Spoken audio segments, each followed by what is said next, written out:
시편 10편 1절부터 11절까지 함께 읽습니다. 여호와여 어찌하여 멀리 서시며 어찌하여 환난 때에 숨으시나이까. 악한 자가 교만하여 가련한 자를 심히 군박하오니 저희로 자기의 베푼 꾀에 빠지게 하소서. 악인은 그 마음의 소욕을 자랑하며 탐내하는 자는 여호와를 배반하여 멸시하나이다. 악인은 그 교만한 얼굴로 말하기를 여호와께서 이를 감찰치 아니하신다 하며 그 모든 사상에 하나님이 없다 하나이다. 저의 길은 언제든지 견고하고 주의 심판은 높아서 저의 알력이 미치지 못하오며 저는 그 모든 대적을 멸시하며 그 마음에 이르기를 나는 요동치 아니하며 대대로 환난을 당치 아니하리라 하나이다. 그 입에는 저주와 괴율과 포악이 충만하며 혀 밑에는 잔해와 죄악이 있나이다. 저가 향촌 유벽한 곳에 앉으며 그 은밀한 곳에서 무지한 자를 죽이며 그 눈은 외로운 자를 엿보나이다. 사자가 그 구렬에 엎드림같이 저가 은밀한 곳에 엎드려 가련한 자를 잡으려고 기다리며 자기 그물을 끌어 가련한 자를 잡나이다. 저가 굽으려 엎드리니 그 강포로 인하여 외로운 자가 넘어지나이다. 저의 마음에 이르기를 하나님이 잊으셨고 그 얼굴을 가리우셨으니 영원히 보지 아니하리라 하나이다. 아멘. 시편 10편은 악인에 대한 말씀이 나와 있습니다. 악인의 기본적인 특징이 나와 있는데 그 중에 핵심적인 것은 교만이라는 것입니다. 우리나라 같은 경우는 정말 많은 어리석은 사람들이 잘못된 사상, 잘못된 생각을 가지고 폭력을 행하고 또한 악한 길을 걷는 그런 모양과 모습이 많이 있습니다. 저는 대학 시절을 공산주의 사상을 가지고 아침마다 학습을 하고 토론을 하고 자아 비판을 하는 사람들 가운데서 몇 년을 살았습니다. 그 사람들은 자신들이 농민을 위하여 살고 노동자를 위하여 산다고 끊임없이 주장했지만 실제로는 그들의 생활 가운데 별로 양심도 없고 나아가서 최소한은 학생이라면 자신의 학우들 가운데 어려운 사람이 있을 거 아니에요. 그러나 그들을 돌봐주거나 섬기는 모습은 제대로 볼 수 없었습니다.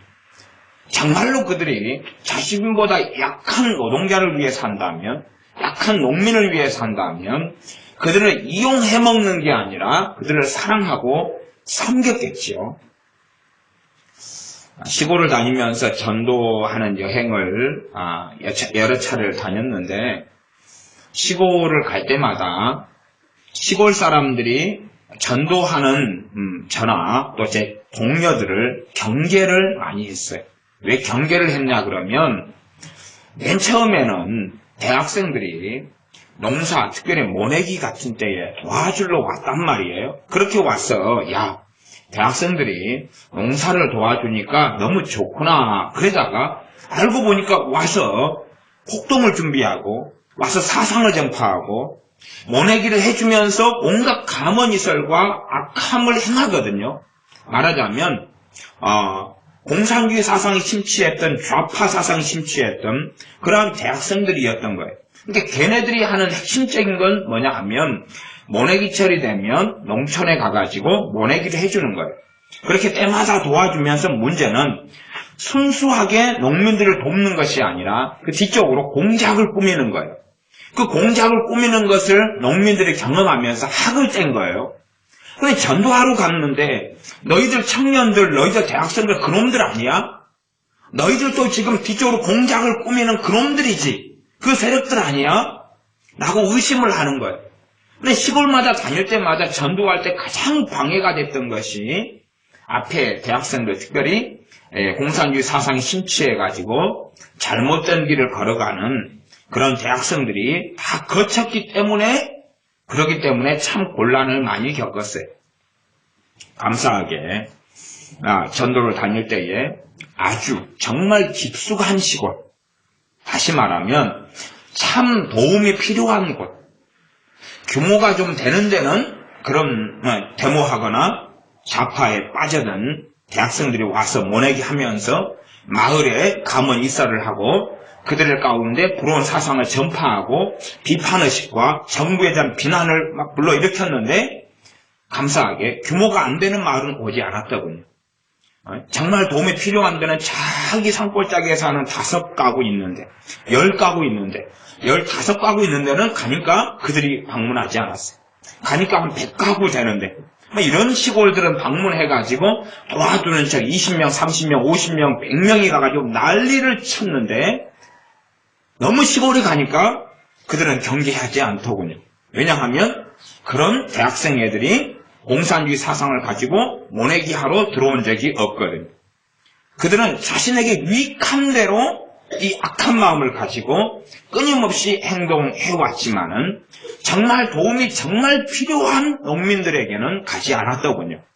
왜냐하면 그것이 그들의 뱃속 안에 있는 순교는 이 자기 욕구와 말하자면 수단과 방법을 가리지 않는 정말로 서민을 위하여, 정말로 노동자를 위하여, 정말로 농민을 위하여 살지 않는 본성이기 때문에 그래요. 진정한 좌파는, 진정한 진보는 희생할 줄 아는 사람이거든. 진정한 좌파, 진정한 보수, 진정한 진보는 헌신을 아는 사람들이고 누구보다 자기 희생을 배울 줄 아는 사람들이에요. 가난한 사람을 위해서 자기 걸 내놓을 수 있어야 돼. 자기 생명도 내놓을 수 있어야 되는 것이 진정한 진보고 좌파지. 그러나 그러한 진정한 진보와 좌파의 길을 걷는 사람들이 대한민국에 어디 있습니까? 그런 사람들은 찾을래야 찾을 길은 없고 노동자를 이용해 먹죠. 그 다수를 이용해 먹어서 자신의 유익과 배불리는 그런 길을 걸어가는 것이 대한민국의 많은 사상들이고 숨어있는 가치관들인 것을 오랜 세월 동안 경험해 옵니다. 참으로 이웃에게 봉사하는 것을 이용해가지고 그래서 자신의 못된 계교를 일삼기를 걸어가는데 그러한 사람들의 문제는 스스로가 깨끗하고 스스로가 바르고 스스로가 정의롭다고 생각하고 있다라는 것이 자기는 옳다고 생각하고 있다라는 것이 그래서 참으로 머리에 총이 맞아도 단단히 맞았구나. 사랑이라는 것도 배우지 않고 항상 폭력, 분노, 저주, 비판, 그 다음에 악한 계교를 일삼는 그런 모략 그런 거 일삼고 살아가면서도 자신들은 굉장히 정의롭고 바르고 깨끗하고 또한 헌신하고 있다고 대다수가 믿고 살아가더라 그 말이에요. 보도블록을 깨서 돌멩이를 만들어서 준비해서 의경들을 집어맞히고 머리를 맞히면서도 자기는 대단히 깨끗하고 정의롭다고 믿고 있더군요. 화염병을 준비해 신라를 붓고 소문을 집어넣고 천을 넣어서 화염병을 준비해서 대학생들하고 대치한 정경들, 의경들에게 집어 던져서 맞추고 너무 좋아서 박수치면서 나는 너무나 정의롭고 의롭다고 주장하고 믿더군요. 그것을 보면서 도대체가 무엇이 상식이고 무엇이 정상이고 정말로 자기들이 저러놓고도 정말 정의롭고 자기는 바르다고 믿을 때에 알았지요. 저들에게는 예수 그리스도의 복음이 들어갈 자리가 없겠구나. 저들에게 복음을 전해도 전하긴 저는 계속 전해왔지요. 그러나 주님을 믿지 않고 섬기지 않는 이유가 명백할 수밖에 없다는 것이죠. 시편을 보면 악인이 나왔고 악인의 제1의 특성으로 교만을 이야기합니다. 나아가서 시편은 악인에 대하여 하나님의 심판해달라는 선지자적인 선포와 기도를 하고 있어요.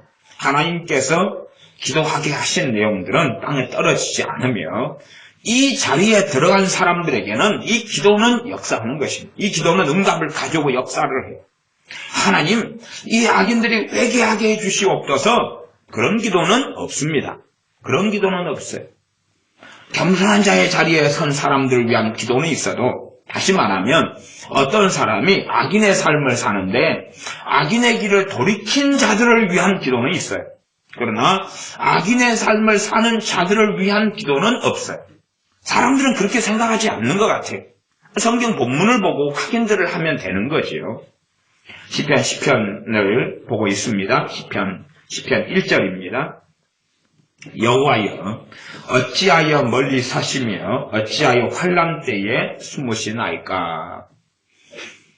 하나님의 사람들이 이 땅을 살아나갈 때에 악인들로부터 공격을 많이 당하고 어려움을 많이 당합니다. 그래서 이 하나님의 사람은 왜 하나님 멀리 계시고 어찌하여 하나님 내가 악인들로부터 환난을 당할 때 숨어 계십니까? 바로 그냥 악인이 나를 공격하면 바로 하나님 그냥 보복해서 쳐 죽여버리시지. 왜 내가 당하게 하십니까? 나는 하나님을 경외하고 섬기는 사람인데 저 악한 자가 나를 공격할 때 바로 그냥 즉각적으로 심판하고 쳐버리십시오. 왜 안 합니까? 그렇게 하나님께 하소연하고 있는 것입니다. 이렇게 하소연하지만 우리는 압니다. 하나님의 진노는 너무 무섭고 하나님의 공의는 너무 무서워서 하나님께서 이 악한 자를 쳐버리시면 그는 단지 이 땅에서만 고통을 받을 뿐만 아니라 하나님의 심판 속에 들어갈 뿐만 아니라 영원한 멸망과 지옥 속에 들어가기 때문에 하나님께서는 악인에 대한 심판을 유보하고 있다는 것을 압니다. 그러나 악인에 대한 심판이 미루어지고 연기되면 될수록 하나님의 사람들 또한 믿음의 사람들은 그 악인에게서 고통을 받는 것이 당연한 일이에요. 그것 때문에 이 하나님의 사람은 탄식하며 기도하며 하나님께 부르짖는 것 아닙니까? 이 악인과 의인의 대결 구도, 물론 의인과 악인이 싸우는 건 아니지만 악인에게서 의로운 하나님의 사람들은 당하고 핍박을 당합니다. 그러함에도 어느 때가 되면 하나님께서는 참는 것을 그만두시고 심판하신다고 선언하고 계십니다. 최소한은 영원히 주님께서 오셔서 이 땅에서 심판 이전에 그 영원한 심판 이전에 이 땅에서의 심판이 있다고 성경은 선언하고 있어요. 또한 어떻게 볼 때는 이 땅에서 심판이 없는 것처럼 보일 수도 있으나 그러나 또한 그 가운데 하나님의 은밀한 심판들이 숨어 있다는 것을 언급하고 계시기도 합니다. 10장 2절, 10편 2절 악한 자가 교만하여 가련한 자를 심히 곤박하오니. 악한 자는 뭐하다고요? 교만하다. 악한 자는 교만하다. 그래서 가련한 자, 불쌍한 자를 심히 곤박한다. 곤박은 학대하는 걸 이야기합니다. 학대예요. 언어로 학대하고 힘으로 학대하고 살아갑니다.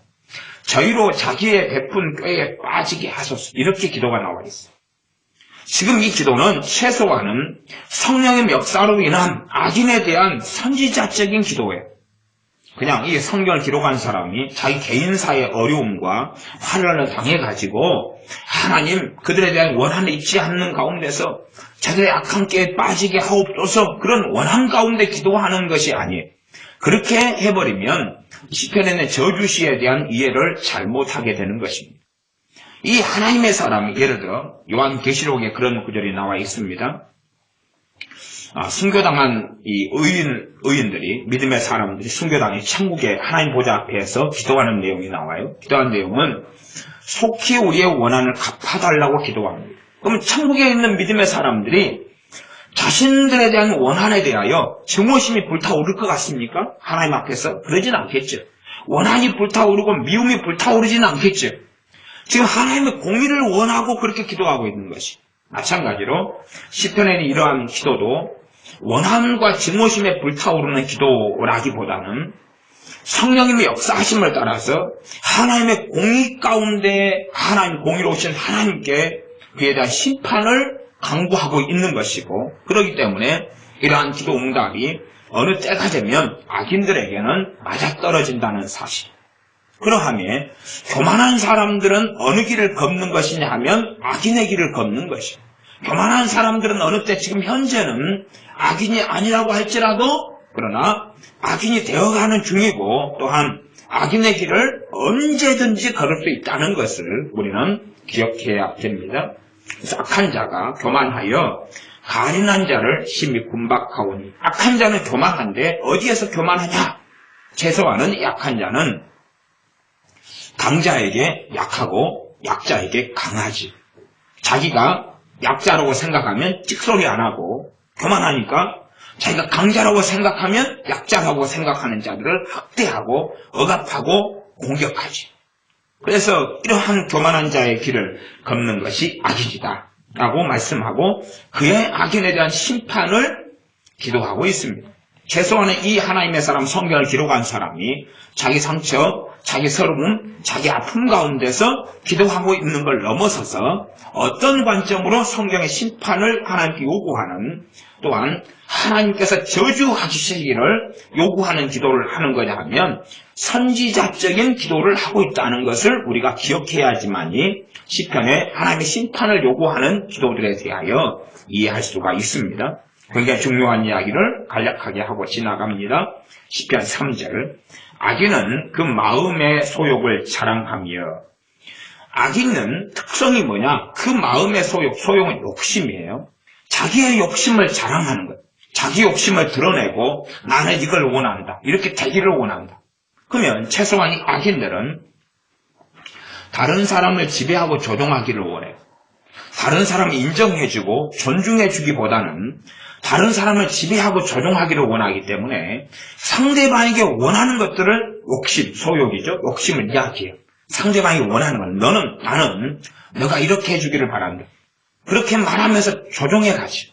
아니면 주변 사람들에게 이야기해서 이 사람을 조종하기 위하여 세력을 모으고 그 사람들을 공격하지. 조종하기 위하여. 어떤 경우는 죄책감을 일으키고 어떨 때는 협박을 하고 어떨 때는 두려움을 주고 그렇게 합니다. 심지어는 약한 사람들이 한 여자를 그냥 가문이설로 데리고 결혼을 했다. 그러면 너 나랑 이혼하면 칼로 찌르 죽여버리겠다. 죽여버리겠다고 협박을 한다. 그래서 이혼을 하고 싶은데 왜 뜯어맞고 폭력을 당하고 심지어 칼로 찔러버리겠다. 그러면서도 이혼을 한다고 요구하면 찔러 죽여버리겠다 그러니까 심지어는 너희 부모들까지 죽여버리겠다 그러면 대한민국에 이런 남자들도 사실은 간혹 있는데 최근에 제가 어제도 그런 이야기를 들었습니다. 실제로. 그러나 이런 경우들이 많이 있어도 그 학대와 협박 속에서 살아가는 것. 왜? 두려움 때문에. 이런 경우들의 가정사에 대한 이야기들도 종종 있습니다. 그렇게 자신의 마음의 소욕, 욕망, 욕구를 위하여서 그것을 자랑을 해. 상대방이 이야기하면서 나는 이걸 원해. 이걸 너가 들어줘. 나아가서 너가 들어주지 않기 때문에 나는 불행해. 너가 들어주면 나는 행복할 거야. 그래 나를 불행하게 만드는 것은 너 책임이야. 그걸 책임 전가하는 것은 기본 옵션이 되겠습니다. 탐리하는 자는 여호와를 배반하여 멸시하나이다. 탐리, 이익을 탐하는 사람, 욕심으로 가득한 사람은 하나님의 백성으로 얼마 동안에 있을 수 있으나 욕심을 가득 내고 사는 사람들이 걷는 길은 실제로는 여호와 하나님을 배반하는 길을 걷고 하나님을 멸시하는 길을 걷는다라고 말씀해요. 그러니 우리가 얼마나 욕심을 부리는 것도 끔찍한 참사를 가져와서 영원한 지옥의 멸망 가운데 들 가능성이 높다는 것을 기억해야 합니다. 제가 예수 믿는 사람들을 만나보면 이렇게 탐리하는 자는 여호와를 배반하여 멸시하나이다. 하나님의 백성에 대한 그런 말씀이 시편이에요. 그런데 예수 믿는 사람이 탐리, 욕심을 품고 살아가는데 그 욕심을 키워가고 있으면서도 자신을 안전하고 문제가 없다고 착각하는 사람들 많이 만납니다. 그러나 어느 때가 되면 끔찍한 참사를 가져오게 될 것입니다. 4절, 악인은 그 교만한 얼굴로 말하기를. 악인의 대표적인 특성이 뭐라고요? 교만이라고 그랬어요. 대표적인 특성이 교만이에요. 그런데 교만한 사람을 다른 말로 바꾸면 악인이라 그렇게도 말할 수 있어요. 교만한 사람, 악인의 대표적인 특성이 교만이에요. 악인이 행하는 것이 몇 가지가 나와 있어요. 악인의 말이 몇 가지가 나와 있는데 그 중에 하나가 4절이고 4절은 그 교만한 얼굴로 말하기를 여호와께서 이를 감찰지 아니하신다. 하나님이 안 본다. 하나님이 안 본다. 그러면 그 모든 사상에 하나님이 없다 하나이다. 그의 가치관, 그의 사상에 하나님은 없어요.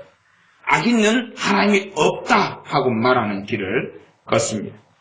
5절, 저의 길은 언제든지 견고하고 주의 심판은 높아서. 악인들에게 벌어지는 일이 5절 같은 거예요. 무슨 말이냐면 5절은 저의 길은 언제든지 견고하다. 누구요? 악인이. 악인이 하는 일이 잘 된다 그 말이에요. 악인이 남을 모략하고 공격하고 비난하고 저주하고 빼앗고 협박하고 위협하고 사는데도 견고하다 그 말이에요. 우리가 볼 때 5년이든 10년이든 심지어 20년 30년이든 악인이 악한 길을 걸어가는데 견고하게 잘 풀리고 잘 걸어간다는 것입니다. 그러면 그에 대한 대상이 되는 사람들은 연약한 사람들, 학대당하는 사람들이죠. 그런 사람 입장에서는 학대를 당하고 악인에게서 환난을 당하죠. 그러나 하나님께서 왜 빨리 심판하지 않느냐? 인내하시고 긍휼히 여기시기 때문에 그러하죠. 악인이라도 쉽게 악을 한번 행했다. 예를 들어 교만을 한번 행했다. 칼로 쳐서 죽여버리시면 어떻게 되겠느냐는 것이죠. 그러므로 실제로 이 악인들은 언제든지 자주 많은 경우에 견고하다. 그 길이. 주의 심판은 높아서 하나님의 심판이 너무 멀리 있다. 그 말이 멀리 있다. 실제적으로 경험하기에 하나님의 심판이 높다는 이야기는 좀 멀리 있어서 하나님의 심판이 없는 것처럼 또 아예 사라진 것처럼 하나님이 안 보는 것처럼 경험되지요. 저의 알력이 미치지 못하오며 이 악인의 알력은 눈으로 보는 시력을 이야기해요.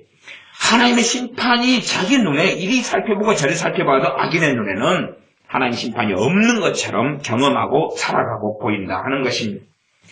저는 그 모든 대적을 멸시하며 악인의 대적은 그런 말입니다. 다른 번역 성경들로 보면 자기를 반대하는 사람들, 자기의 견해와 의견이 다른 사람들, 또 자기 편에 서지 않는 사람들, 그런 사람들에 대하여서 멸시한다, 비난하고 저주하고 그런다 그 말이에요.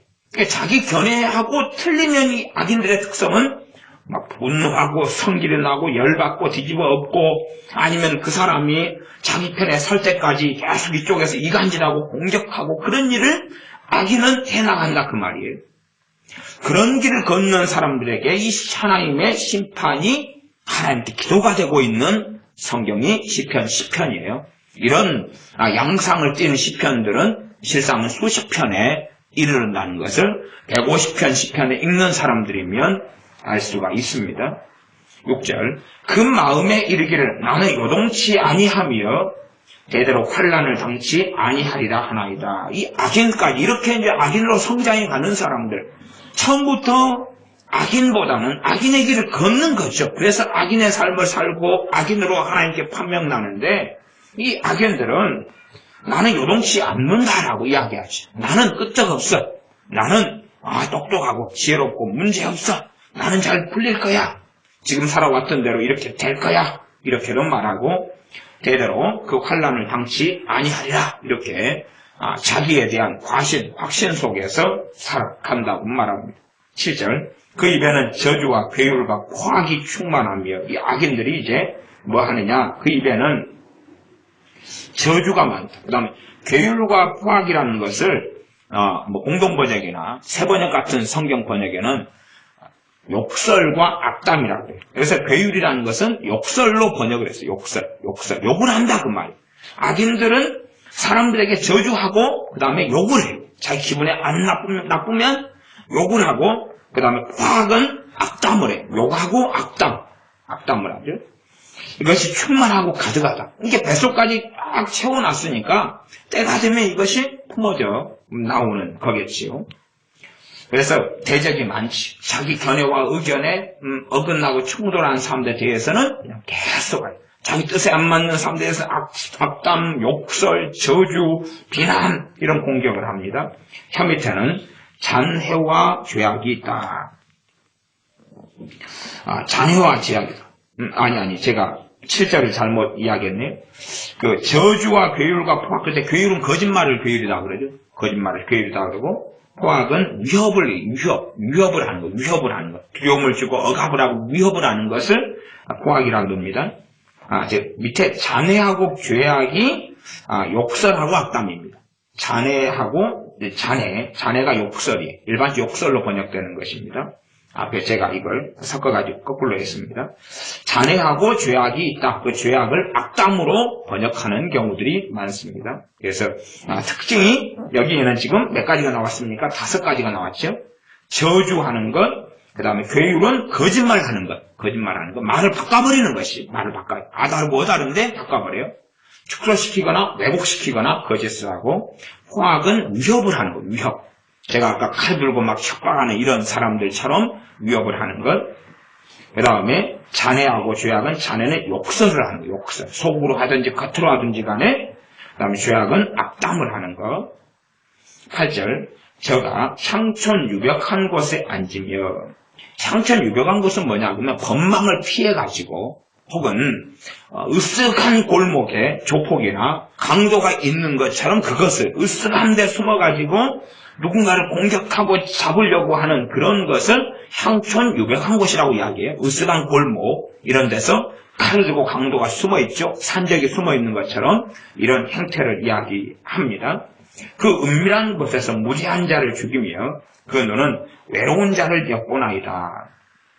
여기서 외로운 자는 우리 인간적으로 외로움을 가진 사람을 이야기하는 게 아니라 불쌍한 사람, 보호자가 없는 사람, 가여운 사람, 권력이 없는 사람, 자기를 지킬 수 없는 사람, 이런 사람들을 엿보아가지고 그들을 공격하려고 한다. 그런 말입니다. 9절, 사자가 그 굴열에 엎드림같이 저가 은밀한 곳에 엎드려 가련한 자를 잡으려고 기다리며 자기 그물을 끌어 가련한 자를 잡나이다. 이런 일이 벌어져도 하나님의 심판은 아직 오지 않습니다. 하나님의 진노는 아직 오지 않아요. 그러나 어느 때가 되면 반드시 하나님의 진노가 올 것이고 그 하나님의 심판이 임하도록 기도하라는 내용이고 기도하고 있는 거예요. 이 시편이나 다른 많은 성경의 시편들이 그러합니다. 10절, 저가 굽으려 엎드리니 그 강포로 인하여 외로운 자가 넘어지나이다. 외로운 자, 가엾은 자, 자기를 보호할 수 없는 자를 무너뜨리고 엎드려뜨린다. 11절, 저의 마음에 이르기를 하나님이 잊으셨고 그 얼굴을 가리우셨으니 영원히 보지 아니하시리라 하나이다. 하나님하고 상관없어. 하나님 심판 그런 게 어딨어? 그 사상에 하나님은 없다 그러잖아요. 그런 것처럼 이 특별히 시편의 말씀은 하나님의 선택받은 백성 이스라엘에 대한 거니까 이스라엘 사람들이 최소한은 하나님은 잘 부인하지 않겠죠? 하나님은 잘 부인 안 해요. 이방 사람들 안 믿는 사람들의 하나님부터 부인해버리지만 하나님은 부인하지 않고 입에 발린 말로 하나님을 언급하겠지만 이스라엘 사람들이니까. 그러나 그들 안에는 하나님이 잊어버리셨다. 또한 하나님께서 얼굴을 가리우셨다. 영원히 보지 않는다. 그러니까 내 마음대로 해도 된다. 그러죠? 그러면 이방인이나 불신자 같은 경우는 얼마나 그들의 이방인의 악인이라면 그 악으로 치달아 가겠습니까? 12절은 하나님의 심판을 구하는 기도가 나옵니다. 여호와여 일어나옵소서. 하나님이여 손을 두옵소서. 가난한 자를 잊지 마옵소서. 그래서 가난한 자는 진짜 가난한 사람이 아니라 번역상에서 약간의 상이점이 있는데 힘없는 사람, 가련한 사람, 불쌍한 사람 이런 사람을 이야기합니다. 돈이 없는 사람을 이야기하는 게 아닙니다. 돈이 없는 가난한 사람 가운데도 악인이 있어요? 없어요? 악인이 있죠. 그러니까 그런 돈이 없어 가난한 사람을 이야기하는 게 아니에요. 실제로 제가 노숙자들을 종종 만나보고 노숙자들에게 구제도 하고 또 살피기도 하는데 노숙자 가운데 많은 사람들이 정말 악하다는 것을 경험해 왔어요. 그러니까 어떤 노숙자는 감옥에서 이제 나왔다고 제게 와서 한 달에 50만 원씩 내놓지 않으면 나는 칼로 어떻게 했고 무슨 일을 저지른 사람이고 그런데 가만두지 않겠다고 그러고 어떤 사람은 한 달에 30만 원씩 우리 교회한테 해놓으라고 저를 위협했던 경험들이 저는 있습니다. 그래서 제가 나가라고. 너희들이 어떤 그런 말을 해도 나는 교회 헌금을 그렇게 쓸 수 없다고 그렇게 이야기했고 그런 일들부터 여러 가지 경험들을 가지고 있습니다. 그러니 노숙자면 진짜 가난한 사람들 아닙니까? 또 실제로 노숙자들에게 거짓말로 이렇게 사기를 당한 경험들도 종종 있습니다. 그러하면 가난하다 해서 악인이 아니다. 결코 그렇게 될 수가 없습니다. 가난한 사람들이 자신의 악을 모르고 오히려 가진 사람들이나 부자에 대해서 그들이 악하다고 뒤집어 씌우는 경우가 많으나 지그들이 더 악한 경우도 많습니다. 대한민국 민주주의 사회에서 어떤 사람이 부자가 된다 그러면 거짓말과 악을 통해서 부자가 되는 경우도 있지만, 그러나 많은 사람들은 노력하는 것입니다. 노력해요. 남 잠잘 때 일하는 것이. 응? 그래서 어떤 치킨집 부부 같은 경우는 10년을 치킨을 튀겨요. 밤 새벽 2시, 3시까지 치킨을 튀겨가지고 한 10년 일해서 집을 한 두어 채 샀어요. 그런데 지금도 치킨 냄새만 나고 기름 냄새만 나면 이제 구역질이 날려 그러는데, 응? 밤낮 10년 동안 치킨만 튀겼어요. 우리가 치킨이 얼마나 될까요? 우리도 몰라요. 너무 많이 튀겨가지고. 응? 그러니까 그렇게 해가지고 돈을 좀 벌고 집을 몇 채 샀어요. 그 다음에 이제 지금 깨끗하게 해 입고 양복해 입고 부부가 여유를 부리고 이제 여행을 다니고 그래요. 10년 동안에 쉬어봤냐? 안 쉬어봤대. 못 쉬어봤대. 그렇게 해가지고 좀 돈을 만지게 됐어요. 그러니 그들에 대하여서 이 부르주아라 그러고 나쁜 놈이라 그러고. 아니, 대한민국 사회에서는 참으로 많이 노력하고 쓸 것을 안 쓰고 줄이면 부자가 될 수 있어요. 그러나 그런 삶을 안 사는 거예요. 과거에 정주영 회장이 있다 그러면은 그 사람같이 살면 되는 거예요. 그 사람같이 맨 땅에서 그 사람같이 한 현대 같은 그룹을 익힐 수 있는 거예요. 그러나 그런 길을 안 걷고 나태하고 태만하고 자빠져 놀고 지 멋대로 하고 그렇게 살아가면서 자기가 가난한 것은 국가 탓이다. 다른 부자 탓이다. 이런 못된 악한 사상들로 살아갑니다. 그러하니 여기서는 가난한 자를 잊지 마옵소서가 가난한 자가 아닙니다. 가난한 자가 아니에요. 실제로 가난한 사람들이 해당이 많이 될 겁니다. 어떤 가난한 사람들이냐 하면 잘못 노름하고 알코올 중독에 빠지고 잘못된 삶을 빠져가지고 가난한 자가 아니라 정상적인 삶을 살려는데 국가상, 환경상 그럴 수 없는 가난한 자들이 있어요. 그 다음에 핍박받은 사람들, 그리고 가난한 사람들, 힘없는 사람들. 말하자면 예를 들어 누구의 부모의 자식으로 태어났는데 그 부모가 일찍 돌아가셨어요. 근데 문제는 자기가 장애인이에요. 장애인이고 역사적으로 보호되지 않으면 얼마나 가련하고 비참하게 살겠습니까? 또 태어날 때 나병 환자로 태어나서 가족에게서 격리되고 버림받았어요. 그러면 그게 가련한 사람, 이런 사람들을 이야기하는 것이, 그런 사람들을 잊지 말아달라고 이야기하고 하나님께 기도하는 것입니다.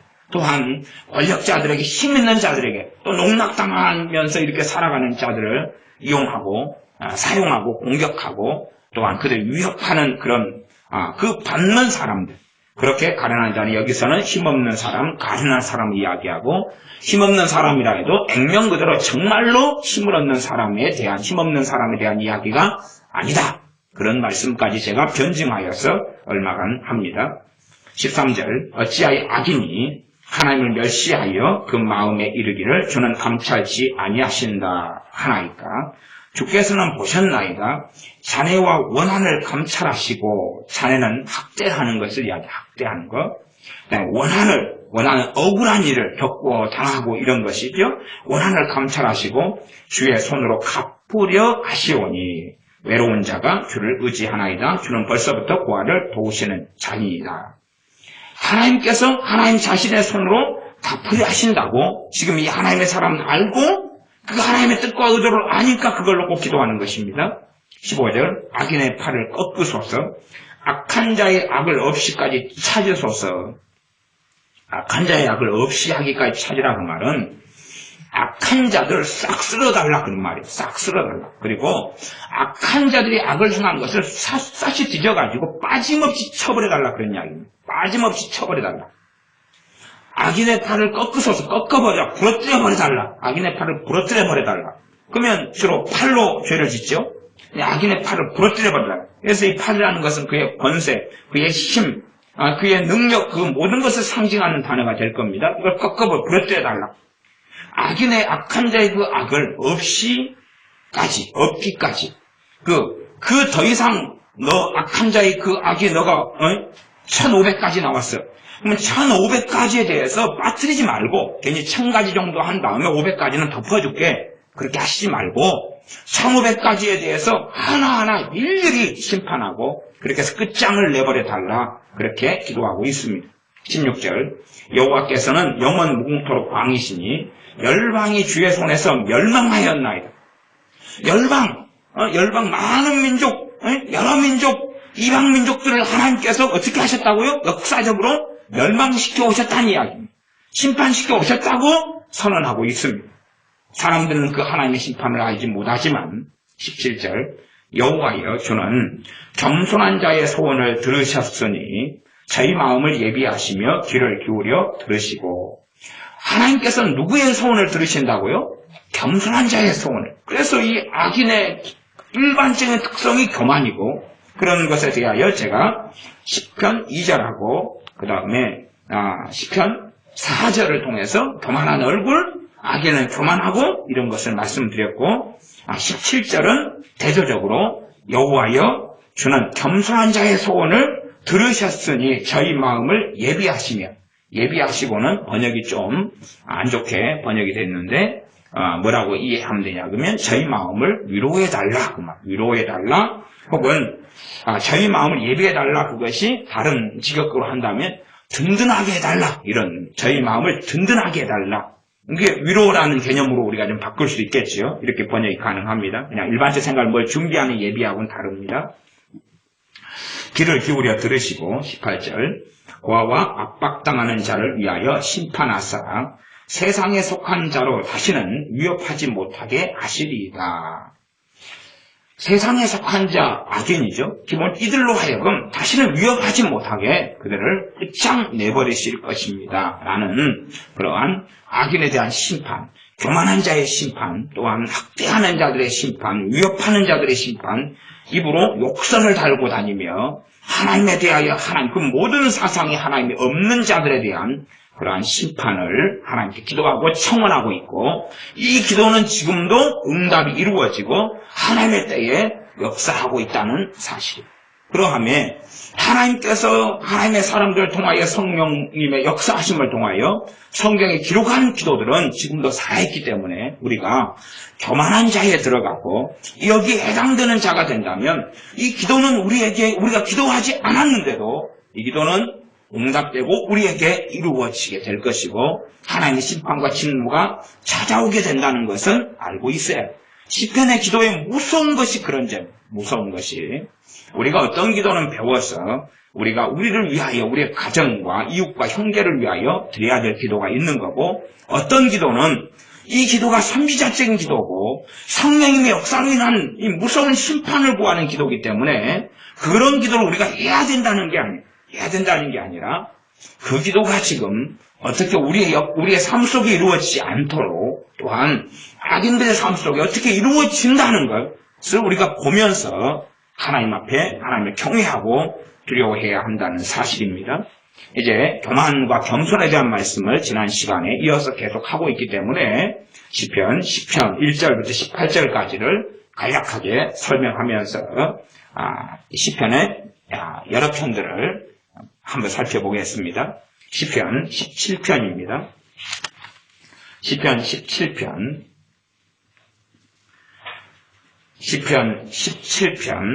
9절 10절입니다. 제가 읽습니다. 나를 압제하는 악인과 나를 애워싼 극한 원수에게서 벗어나게 하소서는 다윗의 기도라고 초반에 나와 있고요. 10절 저희가 자기 기름에 잠겼으며 그 입으로 교만이 말하나이다. 압제하는 악인의 특성이 뭐라고요? 교만하게 뭐 한다고요? 말한다. 교만하게 말한다. 그래서 성경 빌립보서 2장 3절에는 오직 겸손한 마음으로 각각 자기보다 남을 낮게 여기고 그렇게 말씀해요. 그러나 이 악인들의 기본 특성이 교만이기 때문에 이 교만한 입으로서 교만이 말을 하고 살아가는 거예요. 자기 주장을 하고 자기 완고한 고집을 이야기하고 자랑을 이야기하고 자기 입으로 쉽게 판단해서 저주하고 욕하고 살아가기를 악인들은 그치지 않습니다. 악인의 기본 특성이 또한 시편에 17편에 나와 있는 것을 봅니다. 18편입니다. 18편 27절입니다. 18편 27절 주께서 공고한 백성은 구원하시고 교만한 눈은 낮추시리이다. 교만한 눈은 교만한 자를 이야기하는 거죠. 그다음 공고한 백성은 주님께서 말씀하신 산상수훈과 연결해 보면 그냥 힘들고 심지어 우울증에 걸리고 가난하고 비참하게 사는 사람을 이야기하는 게 아니에요. 그런 게 이야기하는 게 아닙니다. 산상수훈은 마음이 가난한 자를 이야기하고 의에 줄이고 목마른 자를 이야기하고 그 다음에 애통하는 자를 이야기하는 그런 것입니다. 그래서 그냥 공부하고 힘든 사람이 아니라 하나님 앞에서 그런 사람을 이야기하는 거예요. 세상적으로 공부한 사람이 아니라 하나님 앞에서 공부한 사람을 이야기해요. 하나님을 경외하고 섬기는데도 삶이 얼마든지 공부할 수 있습니다. 하나님을 경외하는데도 환난을 당하고 어려움을 당할 수 있어요.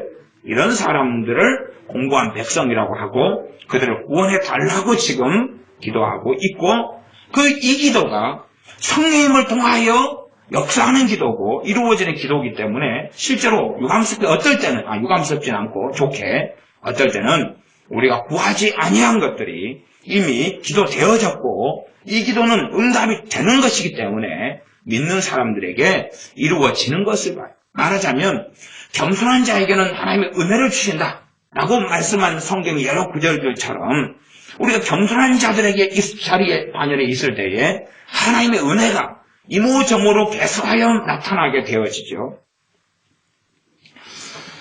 예를 들어 자녀하고 부모의 관계다 그러면은 정말로 많은 자녀들이 부모에게 순종하지 않기 때문에 그 은혜를 하나님으로부터 오는 많은 은혜를 누리지 못합니다.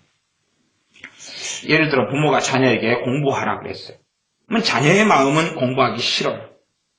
성경의 순종이나 부모에게 공경하고 복종하라는 기준은 마음을 바꾸라는 거예요.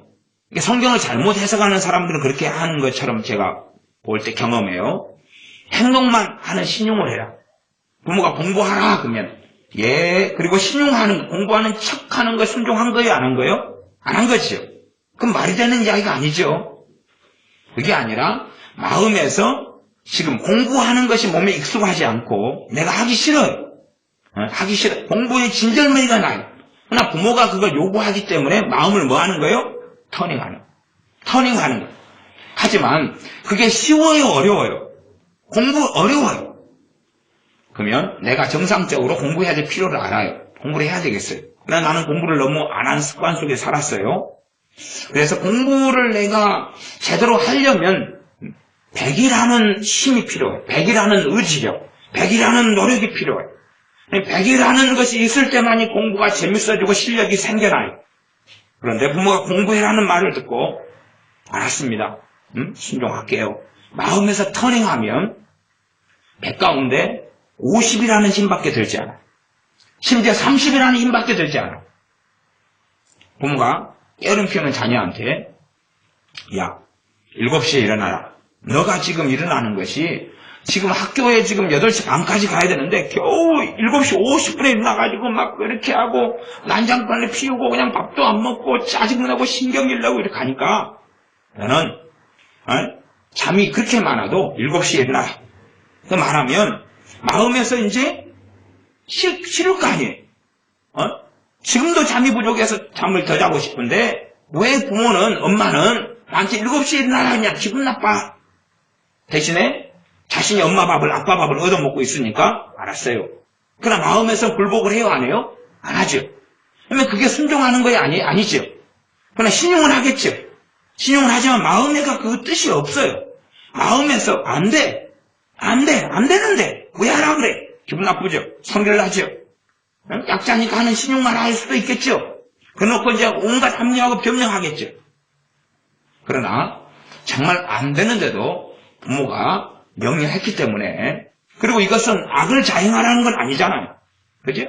그래서 일어나려고 마음을 터닝하고 돌이킬 때에 7시에 일어나는 노력의 힘이 열이 필요하다고 가정한다면 5 이상은 쉬워져 간다는 거예요. 왜요? 순종하는 자에게 하나님께 뭘 주시니까요? 은혜를 주시니. 순종이 다른 말로 순종하는 것 자체가 어떤 자가 행하는 거죠? 겸손한 자가 행하는 거죠. 그러니 실제로 부모가 하는 명령에 순종을 어디에서부터요? 마음에서부터.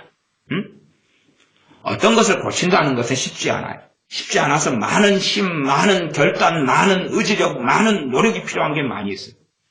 그러나 겸손하고 자기를 꺾는 사람에게는 하나님께서 은혜를 주신다는 거예요. 은혜를 주셔요. 은혜를 주시기 때문에 자기 힘과 노력과 애씀으로 말하자면 그렇게 생각해 봅시다. 어느 시험을 보는데 60점이 넘어야지, 60점은 맞아야지 합격이라고 가정하면, 뭐 검정고시 같은 시험이죠. 그러면 내가 노력해가지고 열심히 한 달을 노력해서 50점밖에 안 나와요. 50점밖에. 그러나 동일한 노력을 했을 때에 70점 정도가 나오게 하는 역사하신다고 말이에요. 그게 은혜란 얘기예요. 은혜. 그런데 많은 부모들이 하는 명령에 자녀들은 겉으로는 신용을 해요. 겉으로는 약자니까, 논리적으로 맞으니까 하는 척하죠. 그러나 순종을 해요, 안 해요? 안 하지. 굴복해요, 안 해요? 안 하지. 왜냐하면 합리화하는 거죠. 해도 안 된다고. 해도 안 된다고. 나 7시에 일어나. 해도 안 되는데 왜 하라 그래? 그러면 4시에 일어나는 아이들 있죠? 있어요, 없어요? 있죠? 4시에 일어나는 아이들은 완전히 그냥 미치고 머리에 총 맞았고 번개 맞아가지고 되는 걸까요? 5시에 일어나는 아이들 있죠? 왜 걔네들은 그게 가능할까요? 그게 가능하기 위해서 쉬웠을까요? 남자가 군대를 가면 6시 기상을 시켜요. 6시에. 그러면 깨는 뱅이도 있고 논팽이도 있고 뭐 군대 오기 전에 난 12시까지 직장 없이 오후 2시까지 잠자는 놈도 있었겠죠. 그러나 군대 오면 체육사님 다 된가요, 안 된가요? 다 6시 되면 다 일어나죠. 안 일어난 놈이 있는가요, 없는가요? 없어요. 안 일어난 놈이 없어요. 안 일어나면 뒤지게 맞거든. 공간되고 왕따당하고 욕먹고 다 되는 거예요. 그냥 되는 거예요. 쫄병 때 한 1년간은 저녁 밤 10시부터 아침 6시까지 8시간 잠을 자요. 8시간. 8시간 잠을 자는데 8시간을 다 잘 수 있는 건 아니에요. 보통은 한밤중이나 새벽이나 일어나서 2시간 정도 근무를 써요. 2시간 정도. 근무 시간이 1시간 반 서면 일어나가지고 총을 들고 옷을 입고 그날을 신고 근무지까지 가면 산에 있는 처소까지 간다 그러면 걷는데 몇십 분이에요. 걷는데 몇십 분이고 교대해가지고 1시간 반을 근무 선다 그러면 끝나고 다시 들어오는데도 또 시간이 걸리지. 그다음 들어온 다음에 그냥 들어오면 안 돼요. 간부들에게나 장교들에게 지금 내가 근무를 서고 들어왔다고 보고를 해야 돼요. 보고를 해야지 그 인원이 지금 어디 사라졌는지 왔다 갔다 상황이 어디 있는지 알 수가 없으니까 보고하고 가고 나 근무 산 다음에 그 근무지에서 자기 부대 막사까지 들어와서 또 근무 보고하고 그다음 총을 집어넣고 총을 가지고 자면 안 되니까 총을 집어넣고 시건장치라 해서 다시 자물쇠를 잠가요. 그러니 그 왔다 갔다 하는 시간부터 시작해서 보고하고 그 다음에 총을 집어넣고 잠그고 다시 옷을 벗고 그 다음에 잠자요. 10시부터 오후 6시까지, 아침 6시까지 잠을 자 8시간 사이에 그런 근무를 1시간 반 써도 최소한 그 시간이 30분 이상의 시간이 이 왔다 갔다 들어가기 때문에 잠을 자도 기껏해야 6시간이 안 돼요. 6시간이 안 돼요. 중간에 깨야 돼, 중간에 깨야 돼. 그러니까 사람들, 병사들이 최고 좋은 근무가 뭐냐, 그러면, 잠자기 전에 근무를 서는 게 있어요. 그러니까 어떤 사람의 당번이 8시부터 10시까지 근무다. 그러면 너무 좋은 거예요. 왜? 10시, 8시까지 근무 밤 10시까지 선 다음에 얼른 들어와서 발 닦고 자면 되거든. 그러면 이제 온통 그냥 거의 8시간까지 자는 거예요. 만세! 그러죠. 그런 좋은 자리도 돌아가면서 하는 거예요. 돌아가면서. 응?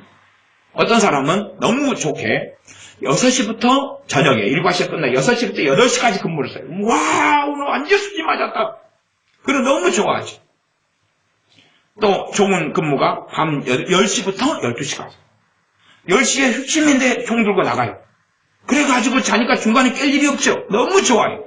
그런 것을 이제 남자가 군대 동안에 경험을 하고 해요. 여름 되면 모기가 또 와가지고 헌혈도 밤새워서 해야 될 때도 있고, 근무사다 보면 해야 돼. 그러니까 안 되는 게 어디냐, 그 말이. 결국은 되거든요. 해보니까 되는 거예요. 그런데, 불가능하다 그러면 안 된다는 거예요. 너 7시에 일어나. 안 돼요. 왜요? 뭐 하기 싫으니까요? 자기의 교만을 꺾기 싫으니까. 자기의 판단, 자기의 생각을 꺾기 싫으니까. 그래서 그런 사람들은 여자더라도 군대를 보내야 돼. 꼭 군대를 보내가지고 아예 거기서 전문용어로 한다면 말뚝을 받게 해버려야 돼. 하사관으로 한 20년 말뚝을 받게 해야 돼. 그러면 못생긴 여자도 시집을 가요. 왜 시집을 가냐 그러면 군대는 남자들만 그득 있기 때문에 이 군인들 남자 눈에는 못생긴 여자도 이쁘게 보이거든. 응? 치마만 뚫으면 눈이 띠용 해가지고 사랑이 생기고 콩꺼풀이 씌이고 환장을 하기 때문에 그러니까 못생긴 여자들은 그냥 또 성질이 더러운 애들은 게으른 애들은 군대를 보내면 그냥 적응해 살아야 되고 그 다음에 시집도 잘 가요. 어쨌든 어떤 놈이 걸릴지는 몰라도 3.9로 튀었다. 그래서 이제 지금 시편 이제 18편 27절을 했죠. 교만한 눈은 낮추신다. 이 교만한 자를 하나님이 어떻게 만들어 버린다고요? 낮춰버리신다. 응? 낮춰버리신다. 낮추는 것이 두 가지입니다. 하나님의 은혜로 기회를 주기 위해서 낮추시는 게 있어요. 그게 하나. 또 하나는 에스겔서나 예레미야서나 이사야서나 다니엘서처럼 멸망시켜버리는 게 있어요. 멸망시켜버리는 거예요. 그래서 어디로 집어넣어버리시면 지옥으로. 대부분의 성경에 낮추신다는 것은 심판해가지고 지옥으로 보내버리는 거예요. 지옥으로 보내는 거예요. 그래서 주님께서 어느 마을들보다 권능을 많이 행하셨던 가버나움, 고라심, 베스다에 대해서는 낮추시는 것에 대하여 뭘 말씀하셨어요? 심판을 선언하시는 낮추심을 이야기했어요. 그러니까 성경의 전반적인 낮추심은 심판을 선언하시는 거예요. 멸망을 시켜버리는 거예요. 그래서 그 앞에 말씀도 열방들을 주께서 멸하셨나이다. 그게 낮추심이거든. 하나님께서 기회를 주신다면 그들을 낮추시려면 환난을 주셔야 돼요. 그들에게 마지막 기회를 주시려면 질병, 암, 말기암, 그 다음 비참하게 돼서 노숙자가 되고 가난하게 되고 거지가 되고 망하고 우울증이 들어오고 이런 게 낮춤의 일반적인 양상이지만 그 정도만 경험해도 하나님께서 기회를 주고 계시구나. 하나님께서 정말로 기회를 주고 계시구나를 알 수가 있어요. 어리석은 사람들은 하나님께서 이 교만한 자를 그나마도 기회를 주기 위하여 낮추실 때에 자기가 그 짐을 거들어줘요. 그래서 에스겔서에 있죠? 그렇게 거들어주는 자를 어떻게 해버리겠다고요? 하나님 심판하겠다. 그렇게 선언되어 있습니다. 참 이게 어려운 이야기가 될 것 같습니다. 시편 22편입니다. 시편 22편 26절입니다. 22편 26절 읽습니다. 겸손한 자는 먹고 배부를 것이며 여호와를 찾는 자는 그를 찬송할 것이라. 너희 마음은 영원히 살지어다. 겸손한 자는 먹고 배부른다. 떵떵거리고 잘 먹고 잘 산다. 이거이전에 먹고 배부르는 것이 누구와의 관계에서 그러겠습니까? 하나님과의 관계에서. 뭘 먹을 수 있습니까? 주 예수 그리스도의 십자가의 복음을 증거할 때에 먹을 수가 있어. 받아들일 수가 있어. 내 피는 참된 음료고 내 살은 참된 양식이다 말씀한 것처럼 내 피를 먹고 내 살을 먹는 자라요.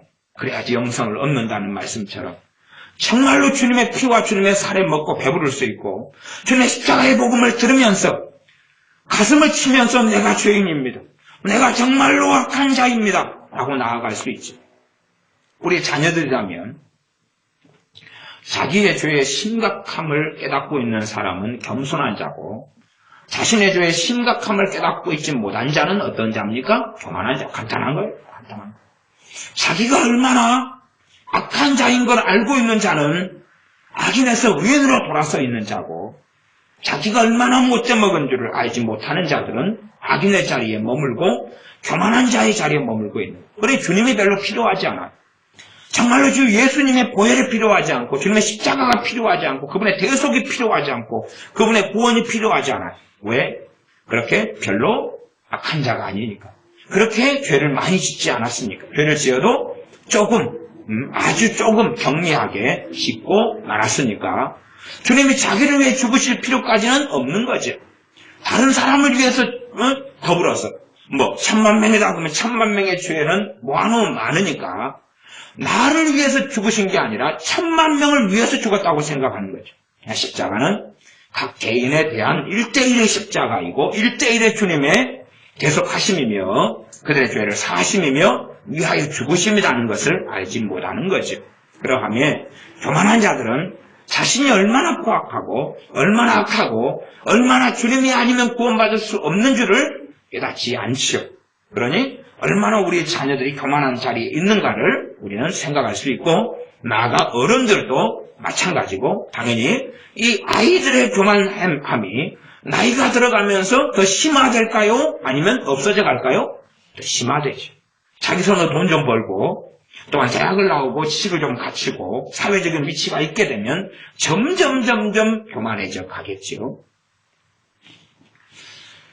그래서 이 22편 26절에는 겸손한 자는 먹고 배부르다. 재소하는 재산이나 돈 이전에 그것도 하나님께서 형통하게 하시는 부분. 그래서 자문의 말씀 우리는 살펴보았습니다. 겸손한 자에게 재물도 있고 영광도 있고 생명도 있다. 이런 말씀 살펴보았는데, 근원적으로 먹고 배부르다는 것은 하나님과의 관계에서 하나님의 은혜가 임하며 말씀을 깨닫게 되며 말씀의 은혜를 받고 마음이 새로워지고 죄가 깨달아지는 이런 기본적인 것을 출발점으로 삼으시면 좋겠습니다.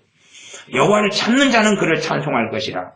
겸손한 자하고 여호와를 찾는 것이 함께 이어져 갑니다.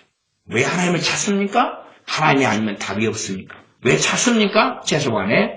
자신의 죄 문제에 있어서 하나님이 아니면 결코 구원받을 수 없기 때문에 그러합니다. 그러니 겸손한 자와 하나님을 찾는 자의 개념과 내용은 연결성이 있다. 이렇게 우리가 이해할 수 있겠습니다. 31편입니다. 시편 31편 18절을 보겠습니다. 얼마나 이 교만한 자들에 대하여서 하나님의 엄정한 선언과 하나님의 사람에게 기도를 시키고 있었고 그것이 기록되었다는 것을 아셔야 됩니다. 31편 18절 교만하고 완악한 말로 무례히 의인을 치는 거짓 입술로 벙어리 되게 하소서. 얼마나 하나님의 심판이 엄정한지, 교만하고 완악한 말로 무례히 의인을 치는 거짓 입술로 무엇이 되게 해달라고요? 벙어리가 되게 해달라. 그렇기 때문에 이 하나님의 선언과 하나님의 선포와 하나님께서 하나님의 사람들의 기도를 사도 바울 같은 하나님의 사람은 알고 있었기 때문에 우리가 기억하시다시피 사도 바울이 전도할 때에 그럴 때 이 박수 엘루마라는 자가 있었죠. 그래서 그 자를 무엇으로 만들어 버렸습니까? 벙어리로 만들어 버렸죠. 벙어리 아니? 소경으로 만들었나요? 소경으로 만들어 버렸어요. 이게 이제 여기는 벙어리를 만들어 달라는 거에서 사도 바울이 아마 확장판으로 적용을 잘 시킨 것 같아요. 소경을 만들어 가지고 이 지팡이 짚고 자기를 인도할 사람을 찾았겠죠. 실제로 하나님의 사람들 가운데서 이런 기적과 이적을 벌이는 경우가 많이 있었어요. 과거에 김익두 목사님이시던가 최권능 목사님, 그분 최봉성 목사님이신데 너무나 그를 통한 권능이 많이 나타났다 해서 최권능 목사님이라는 별명을 가지고 있는 목사님이 일제시대에 계셨는데 그가 복음을 전하고 살았는데 어떤 이들이 악하게 살았어요. 심지어 순사 같은 사람들이 위협하고 그럴 때에 그가 선언하고 선포할 때 죽는 일도 벌어졌어요. 또 우리 어떨 때는 그냥 미군들이 군정을 할 때에 잘못된 일을 행했던 초기의 역사도 얼마 있습니다. 그런 가운데 이 미군이 전도하는 최봉성 목사님을 위협하고 총을 꺼내들 때에 이 최봉성 목사님 손가락으로 가리킬 때 그가 즉사했던 일도 있고 그렇습니다. 그러다가 다시 살려냈죠. 그런 것처럼 실제로 하나님의 종들은 단지 구원과 복음만 선포하는 게 아니라 그를 통하여 하나님의 심판들이 역사적으로 정말 많이 벌어지고 일어났습니다. 그래서 하나님의 사람들은 하나님의 구원의 통로가 되기도 하지만 심판의 통로가 되는 경우들이 아주 많이 있었습니다. 실제로 지금은 그런 일이 별로 없지만 우리나라의 과거의 성령 역사가 아주 충만했을 한 60년대 정도만 돼도 70년대, 60년대 돼도 어떤 일들도 많이 있었냐 그러면 예배당에 와서 예배당에 이 전구만 빼가서 자기 집에 닿는 순간에 즉사해버린 일들도 있었습니다. 그렇게 하나님의 심판은 정말로 성령 충만한 교회와 성령 충만한 하나님의 사람을 통한 하나님의 심판은 엄정이고 즉각적인 일들이 실제로 많이 벌어져 왔었습니다. 그런 것처럼 하나님께서는 역사 속에서 또한 이렇게 의로운 사람의 기도를 통하여서 그런 하나님의 엄정한 무서운 심판을 구하고 있습니다. 교만하고 완악한 말로 무례히 의인을 치는 거짓 입술로 벙어리 되게 하소서라고 외치고 있지 그런 사람들이 다 회개하고 돌아오게 해 주시옵소서가 아니지요. 하나님을 왜곡하고 성경을 왜곡하는 사람들은 그런 사람들도 내가 사랑하게 해 주시옵소서라고 기도하는 걸로 성경을 마음대로 해석하고 그렇게 구하는 경우가 많은 어리석은 길을 걸어갑니다. 31편 23절입니다. 너희 모든 성도들아 여호와를 사랑하라. 여호와께서 성실한 자를 보호하시고 교만히 행하는 자에게 엄중히 갚으시느니라. 성실한 자를 보호합니다. 성실한 자의 특징은 뭡니까? 오늘 말이 같고 내일 말이 같고 모레 말이 같아요. 성실한 자. 성경적으로는 정직한 자하고 연결된 개념인데 성실하다. 변함이 없다 그 말이죠. 그래서 어떤 사람이 성실하다, 믿음직하다. 한번 자기가 말했으면 특별하게 말을 뒤집어 엎을 수도 있지만은 그렇지 않은 상황에 대해서는 자기가 해를 당하고 손해를 본다 할지라도 그 말을 지키려고 애를 쓰죠. 그런 사람을 성실한 사람이라 그러죠. 그러니 어떤 사람이 성실한지 그렇지 않은지는 그 사람의 삶의 일관됨을 한참 살아나가다 보면 경험하고 알 수가 있습니다. 그러나 이 교만한 사람들, 그 다음에 23절 하반절 보면 교만히 행하는 자에게 엄중히 갚으시느니라. 여호와를 사랑하라 그래놓고 교만히 행하는 자에게 어떻게 갚으신다 그럽니까? 엄중하게 갚으신다. 교만한 사람은 자기만 알지, 자기 배만 위하고 이기적이고 희생을 배우지 않고 헌신을 배우지 않고 자기 고집을 꺾지 않고 또한 오만히 행하고 악하게 행하면서 살아나갑니다. 무엇보다 하나님을 경외하지 않습니다. 하나님을 섬기지 않습니다. 하나님의 영광을 위하여 살지 않습니다. 하나님이 이용하기는 원하지만 하나님을 위하여 희생하고 헌신하는 길은 걷지 않습니다. 그렇기 때문에 이 교만한 자들은 하나님의 말씀에 놀라운 말씀들과 만나면 충격을 받아서 저주하고 악담을 하고 그렇게 해나갑니다. 놀라운 말씀이 뭡니까? 예를 들어서 그래서 여러분이 안 믿는 사람들을 교회에 데리고 올 때도 참 조심해야 됩니다. 안 믿는 사람을 예배당에 데리고 오매를 통하여 그 사람이 설교를 들음을 통하여 주님을 믿고 만나기보다는 대부분은 악행으로 치달아가서 저주를 받게 됩니다. 이해를 못 하시는데 순진한 사람들은 불신자 교회에 들어와서 설교 듣게 하면 좋을 거야 라고 착각하지만 결코 그렇지 않습니다. 안 믿는 사람이 예배당에 들어오기 위해서는 반드시 필요한 선결이 십자가의 복음을 듣게 해야 되고 전해야 됩니다. 목사님께 데리고 와서 설교 시간을 듣죠. 설교 시간에 십자가의 복음에 대한 설교가 나올런지 다른 설교가 나올런지 어떻게 압니까? 자기가 불신자 가족 데리고 왔으니까 복음에 대한 설교를 목사님 해주십시오 하고 할 수 있어요? 없어요? 없죠. 말이 되지 않죠. 한 명에 맞추어서 예배나 설교가 흘러갈 수는 없는 거죠. 그러하면 예를 들어서 주님께서 나보다 부모나 처자나 형제나 자매나 전토를 사랑하는 자는 하나님 나라에 들어오지 못한다. 그런 말씀을 이제 목사님이 전했다고 가정합시다. 그러면 그걸 듣는 불신자는 그 교회나 목회자를 어떻게 생각하겠습니까? 미쳤다고 그러겠죠. 안 그러겠습니까? 불신자는 뭐가 제일 중요해요? 가정이 제일 중요하고 자기 인생이 제일 중요하죠. 그러나 가정보다 남편이나 아내보다 부모보다 형제보다 세상 사람들이 욕하는 건 뭡니까? 너는 부모도 없냐? 형제도 없냐? 그런 거 욕하는 것 아닙니까? 그런 욕을 하고 살아가는 사람들, 그런 가치관인데 그 무엇보다 하나님을 최고로 사랑해야 된다고 하나님 말씀을 증언하는 거예요. 그러니까 이들은 어떻게 생각하겠습니까? 더군다나 예를 들어 마태복음의 산상수훈에 너희 보화를 하늘에 쌓아두라. 그 설교했다고 칩시다. 역시나 도둑놈들. 역시나 이 교회가 돈을 얼마나 헌금같이 하려고 돈 내놓으라 그러는갑다. 그래서 저는 되도록이면 그 본문은 잘 건드리지는 않습니다. 마태복음 강의할 때만 설교하지 괜히 불신자들 초신자로 왔는데 제가 헌금 설교는 제가 목회 10몇 년이 제가 개척해서 한 다음에 그 사이에 헌금 설교는 딱 한 번인가? 또한 헌금의 원리를 가지고 고린도후서나 이런 말씀들과 전한 적이 있어도 11조 내라는 운동, 해라는 운동 이런 이야기는 제 입에서 들은 적이 아마 없으실 겁니다. 괜히 그냥 와가지고 이들이 개나 돼지는 진주를 가져봐야 필요가 없는 거예요. 그러니까 이들이 개와 돼지가 뭐 해야 됩니까? 거듭나야 돼요. 거듭나려면 무엇이 필요하죠? 복음이 필요하죠. 예수님의 복음을 전하고 그걸 듣지 않는 사람, 받아들이지 않는 사람은 예배당 와서 설교 들을 필요가 없어요. 괜히 들어봐야 미치고 환장하고 판단하고 잘못된 길을 걸어가는 거예요. 그러니까 미련한 사람들은 그냥 자기 가족 예배당에 데리고 오면 끝난다고 생각해요. 그런 사람을 가리켜서 멍청하다라고 점이 내리면서 그 멍청함이 계속해 갈 때는 정신과 진료를 받아보기를 권면합니다. 예수를 믿고 영접할 때에 이제 새 사람이 되면서 말씀을 들을 귀가 생겨나는 거예요. 말씀을 들을 귀가 생겨나는 거예요. 그래서 저 말씀의 뜻이 다 이해되지 않아도 최소한은 오해하거나 곡해될 여지를 굉장히 많이 줄이게 되어지죠. 불신자가 우상숭배를 그렇게 좋아해요. 그렇잖아요. 불신자는 조상 제사를 너무 좋아하고 그걸 안 하면 자기는 정말로 불효하는 사람처럼 생각할 거 아니에요. 그럼 거기에 마침 우상숭배하지 말라는 설교를 했어요. 불신자 듣고 어떻게 생각하겠어요?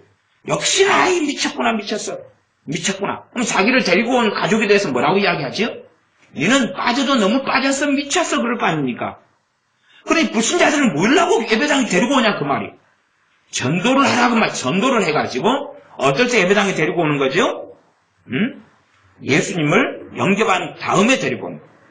그러면 전도를 해가지고 안 되고 자기 힘으로 안 되는 것 같으면 주변에 전도 잘하는 집사님들이나 복음을 잘 전하는 분들이나 혹은 목회자나 주의 종에게 신방을 와달라고 함께 식사를 내 부모님과 하자고.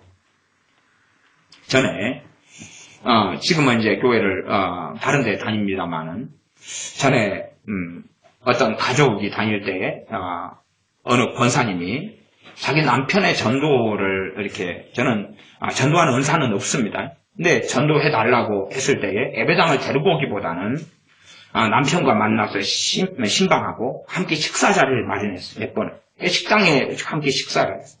그분은 술을 너무 마시고 막 그런 분이었어요. 식당에 가가지고 밥 먹고 대화하고 마음이 대화하면 좀 열리잖아요. 식당에서 안수기도 해서 식당에서 안수기도 하니까 기도하는 가운데 그분이 울고 다시 회개하고 그런 것을 두세 번 하니까 그 다음에 예배당에 나왔어요. 그리고 이제 저한테 세례받고 예수 영접하게 돼요. 감사하게 올해도 이사 가셨는데 인사하러 오셔서 그분이 탁구 라켓 막 한 27만 원짜리인가? 저한테 선물해 주셨는데 그 라켓 잘 계시냐고 물어서 죄송합니다만은 누구 선물해 줬는데요. 아이고 목사님 그거 얼마나 비싼 거 내가 아끼는 거 목사님 감사해가지고 선물해 줬는데 그걸 누구 줘버렸다니요. 그러니까 그때 그 라켓의 가격을 가르쳐 주셨으면 제가 안 줬을 건데 저는 한 5만 원짜리인 줄 알았잖아요. 누구한테 라켓을 줬더라. 기억이 안 나는 거. 그러면 누구한테 선물을 준 거 기억은 나는데 그러면 그렇게 비싼 줄 알았으면 찾아올 텐데 고민을 해도 누구한테 줬는지 생각이 안 나는 거예요. 근데 전도하기 위해서는 지혜가 필요한 거예요. 최소한 마음이 열렸는 거 확인해 보려면 뭘 전하면 돼요? 복음을 전하면 돼요. 감사하게 그분은 식당에 가서 사람들이 식당이 큰 식당이니까 되도록이면 개인 방을 룸을 하나 얻어가지고 식사한 다음에 이야기 좀 대화를 하고 그 다음에 이제 신령 기도도 해주고 그럴 때에 사람들이 저 옆방에 있고 또 문이 좀 열리고 그래도 기도를 받으면서 안 믿는 분이 눈물을 막 흘리고 때로는 술 마신 상태에서도 만나서 신방을 식당에서 하는 거 식당에서 밥 먹으면서 밥 먹으면 배가 부르면 마음이 열려요 안 열려요? 열리잖아요 배가 부르면 그냥 맛있는 걸 사줘 배가 부르니 거기에서 기도해주고 안수해주고 그러니까 마음이 열리고 주님을 만나는 거예요. 그래가지고 이제 예배당에 오니까 말씀을 알아먹게 되는 거예요. 그러지 그냥 자기 뚱딴지 같은 가족들을 예배당에 끌어다 놓으면 예수 믿을 것 같습니까? 그런 사람은 극소수인 거예요. 열에 하나도 되지 않아요. 열에 하나도. 왜? 말씀을 알아먹을 수가 없거든요. 주님을 영접해야 되는데 설교를 듣고 영접합니까? 전도를 받고 영접합니까? 그러니까 불신자들을 모아놓고 전도 집회를 하는 경우는 거기에 데려가야 돼요. 왜? 전도 설교를 하죠. 전도 설교를. 그러나 교회에서 하는 설교는 신자가 대상이기 때문에 전도 설교를 하겠어요. 아니면 복음의 깊은 진리를 말할 수 있으나 일반적으로 주님을 알아가고 닮아가고 죄를 회개해가는 걸 이야기해요. 그러면 죄에 대해서 지적하고 설교하면 예수님 안 믿는 사람 기분 좋겠어요? 안 좋겠어요? 안 좋을 거 아니에요. 왜? 죄에 대해서 깨달으면 누구의 역사가 있어야 돼? 성령 역사가 있어야 되죠. 불신자니까 성령이 안 임했잖아요. 그러니 기분 나쁠 거 아니에요. 기분 나쁠 거 아니에요. 응? 불신자가 원한을 가지고 있고 미움과 증오를 가지고 있어요. 사람은 나 스스로 선한다고 생각하고 있어요. 근데 용서하라고 그래. 믿는 신자도요. 원한이 깊은 사람을 제가 만나서 예수 믿는 집사님, 권사님, 장로님, 목사님 만나서 용서하셔야 됩니다 라고 말할 때 3분의 1 이상은 기분 나빠하더라고요. 3분의 1 이상. 심지어 어떤 분은 나 용서하라고 목사님 이야기하니까 예수님 안 믿는다고 뛰쳐나간 분도 있었어요. 믿는 사람이. 근데 안 믿는 사람한테, 원한이 깊은 사람한테 제가 용서 설교를 했다고 칩시다. 그러면 뛰쳐나갈 것 같아요? 안 나갈 것 같아요? 에? 당신은 내가 겪은 걸 안 겪어서 그래! 이거 침을 튀기면서 집에 가가지고 저주하고 욕설을 할 거예요. 참 제가 사람들 만나보면 우리 동네 말로는 쪼다 아세요? 쪼다. 소다 옆에 있는 거예요. 소다 옆에 있는 친구인데 쪼다들이 많은 것 같아요. 쪼다들. 침 미련할까? 미련 벅수까? 우리 뼈 앞에 벅수 세워졌잖아요? 지금 추운 겨울에 쟤들 지금 춥지도 않은가 봐. 쟤 서 있어요. 벅수. 벅수. 뺨을 차도 가만히 있고 침을 뱉어도 가만히 있어. 벅수. 어찌 벅수 같을까요? 바보라고 놀려도 가만히 있어요. 어떻게 이렇게 믿는 사람들이 지혜가 없을까요? 그래서 점점점 포악하게 만드는 거예요. 예배당에 데리고 올 것 같으면 막 기름 부음이 막 회개가 터지면은, 야, 예수 믿다는 곳에서 주님 만난 사람 다 회개가 터졌겠네요. 사도 바울 만난 사람은 다 회개해버렸겠네요. 하나님의 마음이 아파한 다윗이 왕으로 있으니까 이스라엘 백성 100%가 구원받아버렸겠네요. 안 그렇습니까? 하나님의 마음이 아파한 다윗인데 우리 주님의 말씀을 들으니까 전부 다 그냥 완전히 회개해버리고 불이 임해버리고 그랬습니까? 아니잖아요. 응?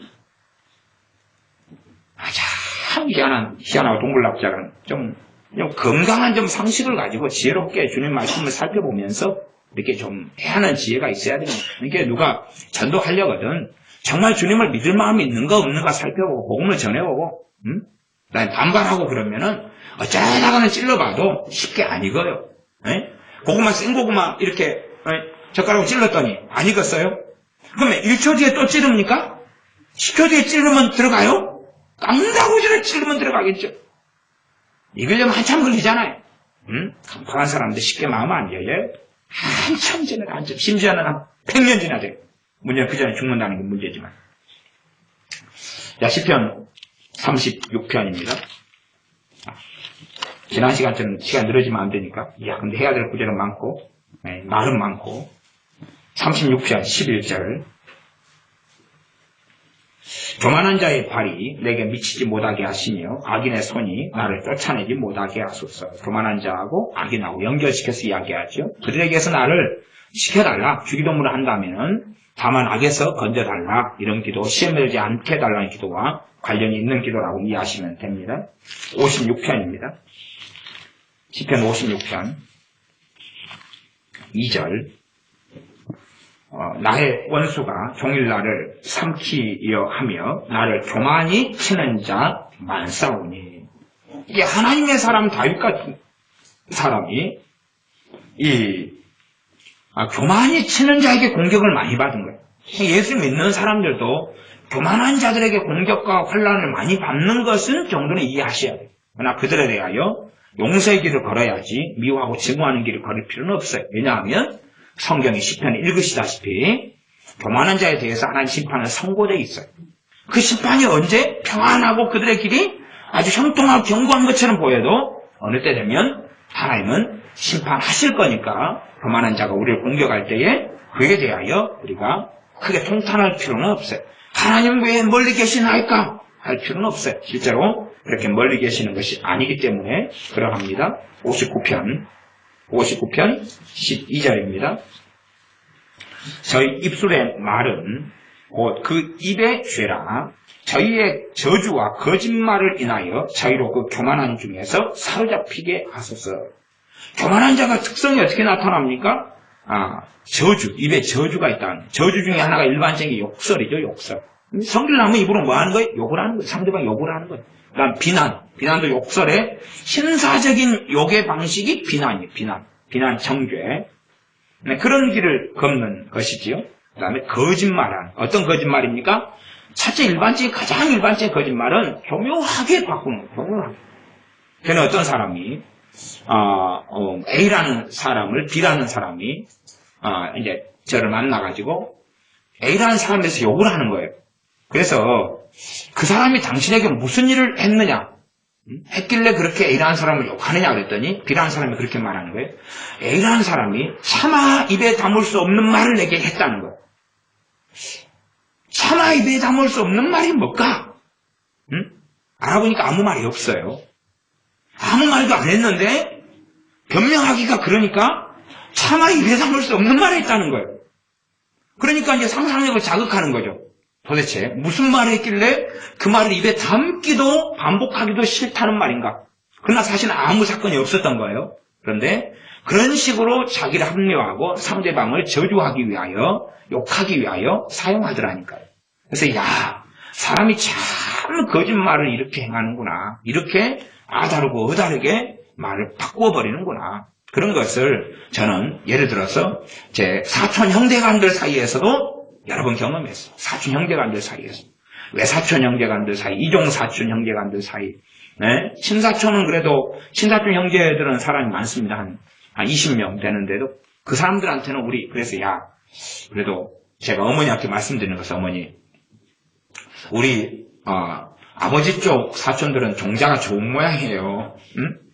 이종사촌하고 외사촌 쪽에서는 좀 거시기가 많이 나오고 이단도 나오고 좀 이 성격이 더럽고 이간질하고 욕도 하고 거짓말하고 이런 포악한 자들 나오는데 우리 쪽 아버지 쪽의 종자들은 좀 그래도 나쁜 놈이 하나도 없잖아요. 이렇게 어머니께서 손씨는 인정해. 우리 집안 손씨는 다 그래도 정직하게 살려 하고 남해 안 끼치려 하고 그렇게 살아가는 전반적으로 그러니까 아직 혼자 그냥 술 마시고 막 그냥 옷 벗고 자긴 하지만 남한테 피해는 안 끼쳐요. 자기 마누라한테만 피해를 끼치지.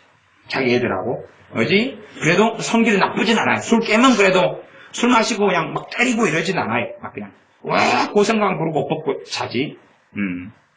뭐 그런 분들 가운데 한 분은 감사하게 이제 딸이 시집을 갔는데 목사님 그 아들한테 시집을 가서 또 감사해요. 그러니까 이제 저한테 찾아와서 어이 동생 목사 내가 목사님하고 사귐이 된단 말이지 어떻게 하면 좋은가? 내가 맨날 술 마시고 그러는 게 들키면 안 되는데 뭐 하여튼 받고 맨날 술 마시면 저만 만나면 내가 꼭 동생 목사님 교회 다녀야 되는데 곧 나갈 거네 곧 나가 장례식장에 가면 또 많이 만나잖아요. 뭐 곧 나온다고 맨날 술만 마시면 난 동생이 최고 좋아. 그 다음에 콧물 흘리면서 옷다 비비면 또 그래도 저는 굉장히 청결하지 않은 사람이기 때문에 콧물 묻은 걸 비벼도 닦고 계속 입어요. 드라이 안 시키고. 그러니까 아마 제 양복 어디엔가 그 사촌형에 콧물이 묻어 있을 거예요. 뭐 무시해버려요 그냥. 뭐 한두 번 겪은 일도 아니어가지고. 73편입니다.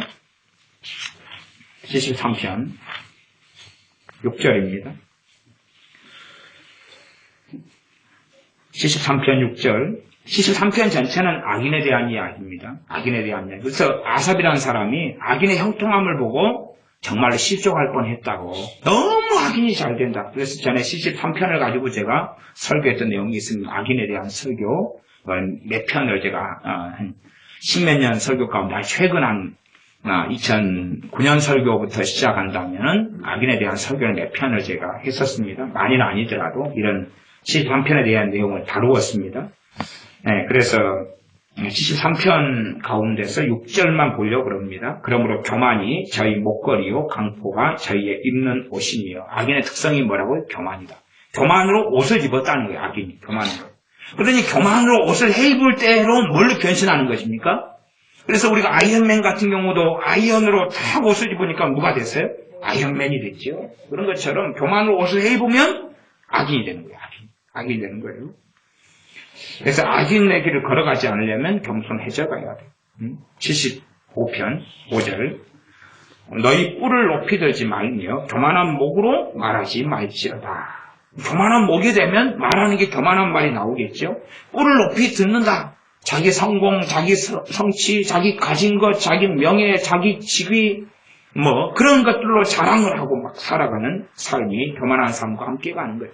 이게 조금의 뭔가가 자기가 이룩한 게 있으면 계속 여기에서 나팔을 불고 저기에서 나팔을 불고 여기에서 나팔을 불고 이게 참 우리가 뭔가를 하나 성취해보면 알아요. 뭔가를 하나 가져보면 우리가 은근히 말을 돌려서 이 사람 만나는 사람마다 막 자랑을 해. 그건 뭐 해가는 거예요? 교만해져 가는 거예요. 성취 안 할 때는 모르는데 뭔가를 해보면 알아요. 해보면 자랑의 말이 나와요. 우리가 그냥 너무 기분 좋아가지고 하는 거라고 자랑하고 싶어가지고 하는 거 뱃속은 좀 알죠. 뱃속은. 자랑하는 말이 막 나와요. 자랑하는 말이. 제가 아는 목사님 한 30년간 하시는 목사님 어떤 분이 계시는데 그냥 자랑하고 싶어가지고 입이 근질근질 하시는데 뭐냐 그러면 땅을 사놨다는 거예요. 땅을 건축할 부지를 사놨다는 거예요. 건축할 부지를 사놨는데 그 평수가 한 80평 사놨다는 거예요. 그래갖고 막 자랑을 해요. 너무 좋다고. 이게 제가 아는 목사님들이 여러 분 계시는데 제가 잘 자랑을 들어요. 건물을 지었다는 자랑, 건축하려고 했다는 자랑, 건축하기 위해서 교인들로부터 헌금을 갖다가 얼마를 걷어놨다는 자랑, 그런 거. 이런 자랑들을 참 많이 들어요. 건물에 대한 것. 예배당 건물 짓는 거, 땅 산 거, 주차장 산 거, 건물 확장한 거, 인테리어 한 거, 이런 자랑들 많이 들어요. 그러면 만날 때마다 막 그런 걸 하는 거예요. 그래 듣는 목사님들이 자기도 같은 자랑을 하기 위해서 건축병에 걸려가지고 걸어가는 걸 보죠. 그런 자랑들이 참 많습니다. 86편 14절을 보겠습니다. 86편 14절. 이제 찾아야 될 말씀 많은데 그냥 대강 좀 건너뛰어야 될 것 같아요. 86편 14절. 하나님이여 교만한 자가 일어나 나를 치고 강포한 자의 무리가 내 혼을 찾아 싸우며 자기 앞에 주를 두지 아니하였나이다. 자기 앞에 주님을 두는 삶을 안 산다. 교만한 자가 일어나서 나를 친다. 교만한 자는 사실은 누구를 대적하겠습니까? 교만한 것하고 마귀하고는 너무 코드가 맞아요. 그러니까 교만한 사람들은 마귀 앞잡이가 돼요. 결국은. 그러니까 누구를 칩니까? 하나님의 사람을 쳐요. 교회를 공격하고 하나님의 사람을 공격하고 치거든요. 그래서 적그리스도의 앞잡이가 되고 마귀 앞잡이가 되는 거죠. 교만한 사람은 교회를 공격하고 믿는 사람을 공격해요. 왜? 마귀하고 한 통속이 되기 때문에. 마귀하고 뜻과 목적과 방향과 삶이 각계 어느 때부터 맞추어져 가지고 그 길을 걸어가기 때문에 그렇게 되어집니다. 94편입니다. 시편 94편 2절 말씀 제가 읽습니다. 세계를 판단하시는 주여 일어나사 교만한 자에게 상당한 형벌을 주소서. 이렇게 기도되어 있어요. 이렇게 성경이 이렇게 하나님의 종, 주로 이 성경에 기록된 사람들이 선지자, 다윗이면 선지자고 그냥 선지자의 위치에 있는 사람들이라고 기억하셔야 돼요. 그냥 일반 보통 사람들은 아니에요. 일반적으로 농민일 수도 있고 목동일 수도 있으나 하나님께서 세우는 사람들이 이 성령님의 충만과 감동을 받아서 기도한 것이고 자기 자유적인 개인적인 사사로운 기도가 아니라는 사실. 사사로운 개인의 환경 속에서 기도했는지는 몰라도 그러나 그것은 성경에 기록될 만한 하나님으로부터 발언된 기도라는 사실이라는 이야기. 그렇기 때문에 세계를 판단하시는 주여 일어나서 교만한 자에게 상당한 형벌을 주소서라 기록되어 있습니다. 그렇기 때문에 이 기도는 지금도 역사하고 이루어져요. 우리가 교만한 자의 자리에 서면 무슨 일이 벌어져요? 그래서 교만한 자를 대적하신다는 거예요. 왜? 이미 대적은 시작됐어요. 하나님이 그 반대편에 서가지고 공격하고 쳐버린다는 이야기예요. 그건 시작됐어요. 왜? 그 기도가 선포되어 있고 그 기도는 하나님께 상달되었고 그 기도의 응답이 나타나고 있기 때문에 그래. 기도는 지금 선언되었고 이 응답이 교만한 자에게는 계속 이루어지고 있거든요. 상당한 형벌이 나타나요. 그래서 교만한 자는 패망을 당하는 거고 교만한 사람은 멸망을 당하는 거고 교만한 사람은 저주가 임하고 심지어 가난 속에 살아가고 비참하고 하는 일들이 다 막히고 이루어지지 않지. 그래서 지난번 설교 제목을 부제목으로 가로해가지고 교만은 트러블 메이커. 문제를 계속 일으키는 것이 교만이다. 사건, 사고, 문제를 계속 일으키는 거죠. 형통하지 못하죠. 어디든지 간에 인정받지 못하고 미움받죠. 왕따 당하죠. 교만하니까 그러는 거예요. 근데 거꾸로 이 왕따 당하고 미움받는 이들이 자기 교만은 생각하지 않고 뭐라고 생각하겠어요?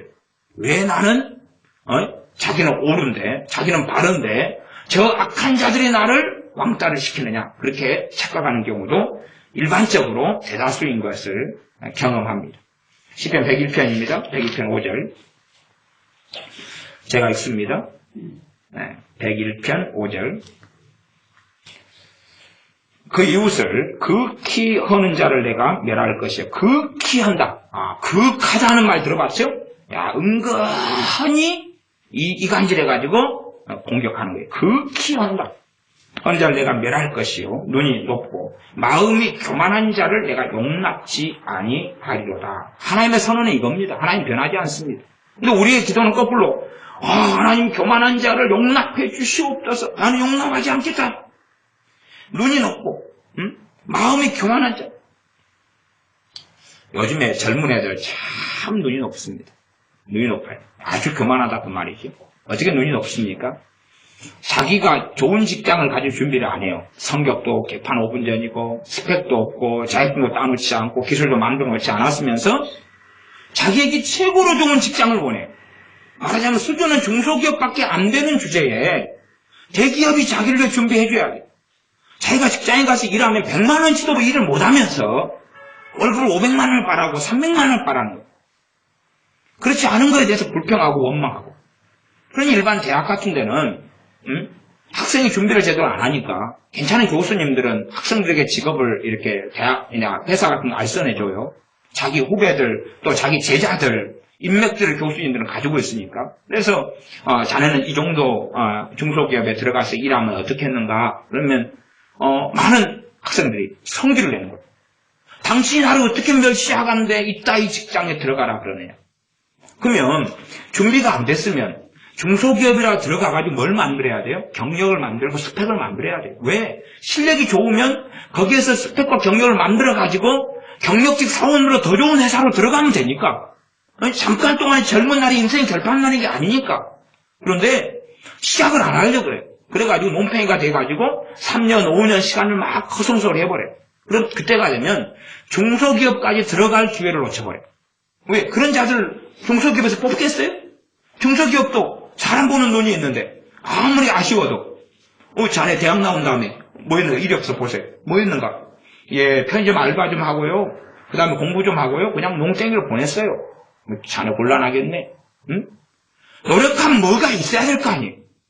그런 거 준비도 하지 않고 자기만 뭔가 사업만 하면 그냥 대박이 터지고 자기가 치킨만 튀기면은 그냥 1000만 명이 와서 치킨을 사 먹어줘야 되고 맛없는 커피를 타도 그냥 막 그거 10만 원 주고 사 먹어야 되고 그런 대박을 꿈꾸는데 머리가 대박 맞아요. 대박이 터진다고 말이에요. 짱돌이 떨어져가지고 머리가 피가 깨질 거예요. 자기가 준비를 안 해놓고 가당치 않게 정말로 좋고 많은 걸 원해요. 그러니까 지금 대학 취업률이 굉장히 떨어지는데 떨어진 이유 중에 하나가 직장과 직업은 있는데 안 가는 거예요. 기피하는 거예요. 기피. 안 간다고 기피한다. 못 가겠다는 거예요. 그러니까 어떤 회사는 인력난에 시달려요. 인력난에 시달려요. 준비를 또 안 하고. 그러니까 자기들은 가당치 않은 걸 원해요. 준비를 해놨으면서 뭘 원하면 되는데 그런 길을 걷지 않으니 참으로 얼마나 이 악한 이런 길을 걷는 자들이 많은가 하는 것입니다. 그래서 눈이 높고 시편 102편 5절이었죠. 마음이 교만한 자를 마음이 교만한 거예요. 눈이 높아요. 자기에 대해서 자기도 살펴보지 않고 알지 않아요. 준비하지 않아요. 자기 재능을 닥치지 않아요. 그러면서 이제 눈만 오지게 높아가지고 기대하는 건 많고 원하는 건 많고 이 한국 여자들에 대해서 그런 설문조사를 했어요. 어떤 신랑감을 원하느냐. 그러니까 하는 말이 직장이 안정돼야 된다. 직장이 안정돼야 된다. 그 다음에 연봉을 얼마나 원하느냐. 연봉 한 4천만 원. 연봉 4천만 원. 그 다음에 대학은 어느 정도 원하느냐. 서울대까지는 원하지 않고 그래도 연고대 정도 원한다. 그래요. 그럼 나이를 조사해 봤더니 봐보세요. 여자가 25살부터 30살까지 조사했어요. 그랬더니 그런 이야기가 나오는 거예요. 그 다음에 얼굴도 못나진 않고 좀 잘났으면 좋겠다. 이런 거부터 날상했으면 좋겠다. 갸름하고 어쩌고 저쩌고. 그래가 그 스펙에 딱 맞추면 남자애가 몇 살 되는지 압니까? 연봉이 4천, 5천 되려면 남자애가 자기는 25인데 남자애가 열심히 승진해 갔을 때에 그렇게 되려면 남자애가 가뿐하게 한 30대 중반이 넘어야 되는 거예요. 중반이 넘어야 돼요. 열심히 살아도. 그러니까 자기는 평범한 걸 원한다는 거예요. 일반적인 거 원하는, 일반적인 신랑감 원한다는 거예요. 조건을 보면 가당치 않는 거예요. 그러니까 이걸 조사했던 사람들이 그렇게 생각했대요. 참 올해 오래 가당치 않게. 응? 자기는 평범한 걸 원한다면서 남자가 막 승진해가지고 어떤 여자들은 연봉 그래도 한 5천, 6천은 돼야지. 5천, 6천 받으려면 남자가 40대가 넘어야 돼. 지는 25이면서. 그럼 그러놓고도 남자가 몇 살을 원하냐? 나보다 나이 차이 한 2살이나 3살. 지가 25이면 28 남자 중에서 연봉 5천 있어요, 없어요? 그걸 나는 평범한 사람을 원한다고. 중산층을 원하고 평범한 남자를 원한다고. 그러니까 조건들을 보면 절대 평범하지. 이게 대한민국의 이 처녀들이, 아가씨들. 조사해보면 다 그래 나와요. 이거, 야. 그 아가씨들이 누구하고 결혼해야 되겠어요? 재혼해야 돼, 재혼남. 이혼한 남자 중에서, 40대 중반, 아니면 50대 남자들하고 살아야 돼. 네? 20살 나이 차이 정도 커버하면서. 그러니까 몇 살이 많은 동갑도 좋다고 해. 아니, 25살 돼가지고, 연봉 4천만 원 받는 남자가 어떻게 있어요, 도대체가? 결국 원하는 건 보통 남자 원한다면 재벌 아들 원하는 거 아니에요? 문제는 한국 여자들이 그래. 애들이, 젊은 애들이. 그래서 얼마나 대학을 나와도 대학생들 대상으로 하거나 대학 나온 애들. 또 그 다음에 21, 23살 대학생 대상으로 할 때에 그런 결과가 나와요. 그래서 희한하죠? 희한해. 희한해. 자기보다 한 2살, 3살 많았으면 좋겠는데 차는 많이도 원하지 않고 한 5천만 원짜리 차는 타야지. 2살, 3살 많은데 그 나이 되면 돈 벌기 위해서 중고 몰고 다녀야 될 때 아니에요? 새 차 사도 그냥 저렴한 경차 새 차를 사야 되는 판국인데 차는 그 정도 돼야지 삐까뻔쩍하다는 거예요. 도대체 26살 된 애가 5천만 원짜리 에쿠스를 어떻게 7천만 원짜리 에쿠스를 어떻게 몰고 다니겠어요? 그러고 자기는 평범한 집안에 시집 가겠다는 거예요. 하여튼 제가 그런 통계들을 보고 기사를 볼 때에 이 대한민국의 이 젊은 여자애들이 좀 전문용어로 골이 좀 비었다. 그렇게 말할 수밖에 없는 것 같아요. 눈이 높아요. 눈이 높아. 마음이 교만해요. 자기 주제는 생각하지 않고 그런 경우를 끊임없이 걸어가니 불만족하겠죠. 잘못된 길을 걸어가고요. 남자도 눈이 높아서 직장이 어지간한 되면 자기 준비 안 됐으면 그 상태에서 직장을 들어가서 직장 생활을 몇 년 중소기업에서 하는 동안에 뭐 해야 됩니까? 준비를 해야 돼. 준비를. 거기에서 끝내야 되는 게 아니고 준비를 해가지고 더 좋은 대로 왜 지금 사회는 30년 직장은 없어요. 그냥 5년, 10년 직장인 거예요. 5년, 10년. 5년, 10년 한다고 생각하고 준비하고 옮기고 준비하고 옮길 생각을 해야 되지. 뭐 회사에 충성할 일이 있어요. 그런 시대는 사실 지나갔어요. 제가 개인 이기주의를 이야기하는 게 아니라 시대상의 변천을 이야기하는 것입니다. 언제 아무리 대단한 기업이라도 순식간에 무너지는 건 여반장이에요. 여반장이에요. 그러니 내가 한 회사만 붙잡고 그것만 목을 내봐야 어느 때 무너져버리면 어떻게 할 거예요? 오갈 데 없는 거예요.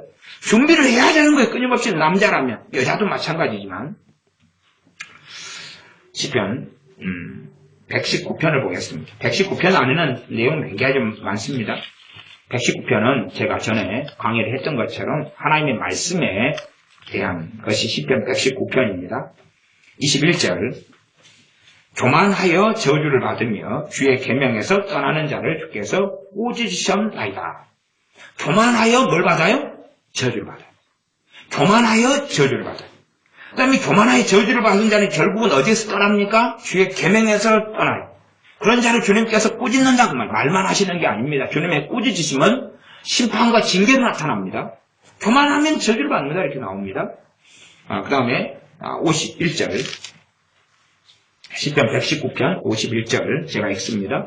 교만한 자가 나를 심히 조롱하였어도 나는 주의 법을 떠나지 아니하였나이다. 교만한 자가 하나님의 사람, 그럴 때 나는 하나님의 사람, 하나님을 섬기고 하나님을 경외하는 사람이죠. 그런 사람을 교만한 자가 존중하거나 하나님을 섬기는 자는 하나님의 말씀을 했겠지요. 그러나 그를 좋아하거나 따르지 않고 그를 뭐 합니까? 조롱을 하죠. 그러니까 하나님의 사람을 조롱하는 자는 교만한 자. 예를 들어 불교신자를 만나도 교만하지 않은 사람은요. 제가 교회 목사입니다. 그러면은 그러신가요 목사님? 그리고 존경을 해요. 존경. 그러나 나는 절에 다니겠는데 그래도 존경하고 좋은 말씀 좀 들려주세요. 어디 신방을 가서 불교신자가 있어서 그런 이야기를 해요. 겸손한 사람. 근데 불교신자든지 어느든지 또 무신론자들이 교만한 사람이 꽤 많아요. 그래가지고 가당치 않은 말을 막 하는 경우들을 봐요. 그러니까 교만한 사람은 하나님의 사람들을 공격하고 공박해요. 전에 그런 일이 있었어요. 제 어머니께 불교계에서 유명한 분이 어머니가 이 설계사를 하실 때에 하나님을 그때마다 믿고 기도생활하고 믿는 사람으로 유명하게 살아가시니까 예수님 믿는 사람인 줄 알아요. 불교계에서 자기 유명한 사람인데 꼭 어머니를 찾아가지고 이 설계사 때 보험 계약을 들어줬어요. 벌써 한 30년 전에 이야기가 더 넘습니다. 그래서 물었어요. 왜 나에게 이렇게 내가 예수 믿는 사람이고 당신은 불교계에서 불교연합회 회장이고 막 이런 사람인데 왜 예수님 믿는 나를 잘해주냐 이렇게 했더니 그 양반의 이야기가 당신이 하나님을 경외하고 섬기니까 난 당신의 하나님께 나는 잘 보여야 되겠다. 그래서 내가 이렇게 해주는 거다 그래요. 그런 사람들이 겸손한 사람들이고 언제든지 주님 만날 수 있는 사람들이죠. 그러나 교만한 자들은 사실은 하나님의 사람들을 공격하고 비난하고 저주하는 것이 일상사인 것을 봅니다. 69절입니다. 69절에 교만한 자가 거짓을 지어 나를 치려 하였사오나 나는 전심으로 주의 법도를 지키리이다. 하나님의 사람이 교만한 자의 공격을 당하는 건 정상이에요. 특별한 게 아닙니다. 근데 교만한 자는 미워하거나 저주할 필요가 없습니다. 교만한 자가 뭘 지어서 말해요? 거짓을 해요. 교만한 자가 가지고 있는 거짓이에요. 왜곡, 거짓말, 앞뒤를 바꿔버림, 없는 걸 만들어냄, 있는 걸 없애버림, 있는 것을 덮어버리는 것도 거짓이죠. 그런 거짓을 지어가지고 하나님의 사람들을 공격하고 그렇게 악한 삶을 살아나간다. 이렇게 말씀하죠. 78절 교만한 자가 무고히 나를 엎드렸으니 저희로 수치를 담게 하소서 나는 주의 복도를 묵상하리이다. 교만한 자는 애매하게 까닭없이 아무런 자기가 피해를 안 당했어도 공격을 합니다. 엎드려뜨리고 그러지. 그런데 이런 자에 대해서 저희로 수치를 담게 하소서라고 기도가 돼 있어요. 그런데 교만한 자에게 무슨 일이 벌어지겠어요? 시가 찾아오고 욕이 찾아오죠. 멸망이 찾아오죠. 그래서 지난번에 이 교만한 자가 욕을 당한다 라고 수욕을 당하고 욕을 당한다는 말씀을 잠언에서 우리가 살펴보았습니다. 같은 이야기입니다. 122절 제가 읽습니다. 주의 종을 보증하사 복을 얻게 하시고 교만한 자가 나를 압박하지 못하게 하소서. 교만한 자에게 당하고 사니까 교만한 자에게서 지켜달라고 하나님께 기도하고 있습니다. 시편 이제 뒤에 그냥 많이 넘어가 버리겠습니다. 마지막 것만 좀 다루고 말씀을 시간이 많이 됐으니까 마무리하겠습니다. 147편입니다. 시편 147편 6절입니다. 여호와께서 겸손한 자는 붙드시고 악인은 땅에 엎드려뜨리시는도다. 겸손한 자하고 그다음 악인하고 대조를 했어요. 그럼 우리가 상식적으로 대조는 겸손과 무엇과 대조를 해야 되죠? 교만과 대조해야 되죠. 근데 그 자리에 악인을 집어넣었어요. 왜? 악인의 가장 첫 번째 특징이 교만이기 때문에 그렇지. 그래서 상대되는 걸로 겸손한 자는 하나님께서 붙들고 악인은 땅에 맺혀가지고 엎어뜨려버리는 거지. 그렇게 하나님이 한다고 이렇게 할렐루야 그러면서 지금 선언되어 있는 거예요. 147편 할렐루야 그리고 시작하잖아요. 하나님 영광을 찬양을 받으소서 그러면 시작하는 거예요. 그러지 뭐 기분 나쁘고 성질나고 혈기 나가지고 막 정죄하는 누군가에 대한 이야기가 아닙니다. 하나님의 말씀이 이렇게 선언되어 있는 것입니다. 여호와께서 겸손한 자는 붙드시고 내가 겸손한 자의 반열로 들어가 겸손한 자의 자리에 들어가 그런 삶으로 가면 하나님께서 나를 뭐 해주십니까? 붙들어 주시는 거예요. 붙들어 주시는 거예요. 그러니까 사람들은 자기가 교만하고 악하게 살아가면서 기도를 통하여 해결하려고 하는 거예요. 그러나 어떤 자가 기도해야 됩니까? 겸손케 되어서 겸손으로 나아가면서 하나님께 기도해야 되는 것이. 149편 마지막 한 절만 하고 말씀을 마무리합니다. 149편 4절입니다. 여호와께서는 자기 백성을 기뻐하시며 겸손한 자를 구원으로 아름답게 하시미로. 누구를 구원하신다고요? 겸손한 자를 구원하신다냐. 왜 제가 산상수훈에서 마음이 심령이 가난한 자가 복이 있다. 천국이 저희 것이다. 천국이 저희 것이다는 이야기는 구원받는다는 이야기죠. 제가 마음이 가난한 것과 애통한 것이나 의에 줄이고 목마른 것이나 그것에 대한 이야기와 다른 산상수훈에 대한 얼마까지 이야기를 겸손과 연결지어서 제가 말씀을 전했었습니다. 또한 겸손과 온유는 함께 가기 때문에 온유한 자가 땅을 기업으로 차지한다. 하나님께 대하여 마음을 열고 부드러운 것과 겸손의 상관지수를 전에 설교하고 다룬 적이 있습니다. 그렇게 하나님께서는 이 겸손한 자와 함께 하시고 겸손한 자에게 복을 주시고 붙드시고 또한 은혜를 주신다는 것을 우리는 기억하여서 교만과 겸손이 얼마나 분명하게 달라지는 삶의 결과가 나타나는가. 하나님께서는 겸손한 자를 붙드시고 그에게 복을 주시며 형통케 하시고 교만한 자는 하나님이 심판하시는 거예요. 그게 하나님의 고유 주권입니다. 하나님의 주권이에요. 그러니 우리가 어디에 맞추어야 할 것인가 하는 거예요. 내가 혼자 마음으로 교만하다. 마음으로 교만해도 하나님 안 볼 거야. 괜찮을 거야. 아무 상관없어가 아니라 마음으로 교만할 때 하나님은 그를 심판하시고 또한 그에게 진노하시고 그리고 그를 멸하신다 하는 걸 기억하시면서 마음으로 겸손하고 하나님께 배우고 겸손한 사람의 기본적인 것이 자녀라면 자녀는 부모에게 순종하고 복종하고 하나님 말씀 속에서 교환해서 그렇게 하는 가운데 우리가 마음을 낮추고 나아가서 우리의 삶 가운데 자기보다 남을 낮게 여기는 그런 삶을 살고 그런 마음을 갖다 보면 정말로 내 교만이 무엇인지 어떤 겸손의 길을 걸어가야 할지를 발견하게 될 줄로 믿습니다. 기도하겠습니다. 아버지 하나님, 겸손하다는 것이 결코 거저 얻어지는 성품이 아니고 그냥 자동적으로 태어날 때부터 겸손한 자로 태어날 수 없는 것이오매 세상에 학문이나 공부도 거저 얻어지지 않는 것처럼 너희는 경건에 이르기를 훈련하라 연습하라 하는 말씀처럼 겸손한 자가 되고 겸손의 삶을 살기 위하여 값을 지불해야 되고 대가를 치루어야 되고 또한 험난한 길을 걸어가야지만이 겸손의 여정으로 걸어가며 겸손한 자가 될 수 있을 것이온즉 우리가 참으로 거저 값을 지불하지 않는 자들이 아니라 거저 얻어지는 성품이나 그런 인격이 아닐진데 참으로 주님 앞에 하나님의 말씀 앞에 떨며 두려워하며 우리가 겸손의 여정과 길을 걸어가서 겸손한 자를 붙드시는 하나님, 겸손한 자와 함께 하시는 하나님 또한 겸손히 하나님과 동행하기를 원하시오매 우리가 겸손할 때에 하나님과 동행할 수 있사오매 겸손한 자가 되어져서 하나님과 동행하는 우리가 되게 하여 주시옵소서.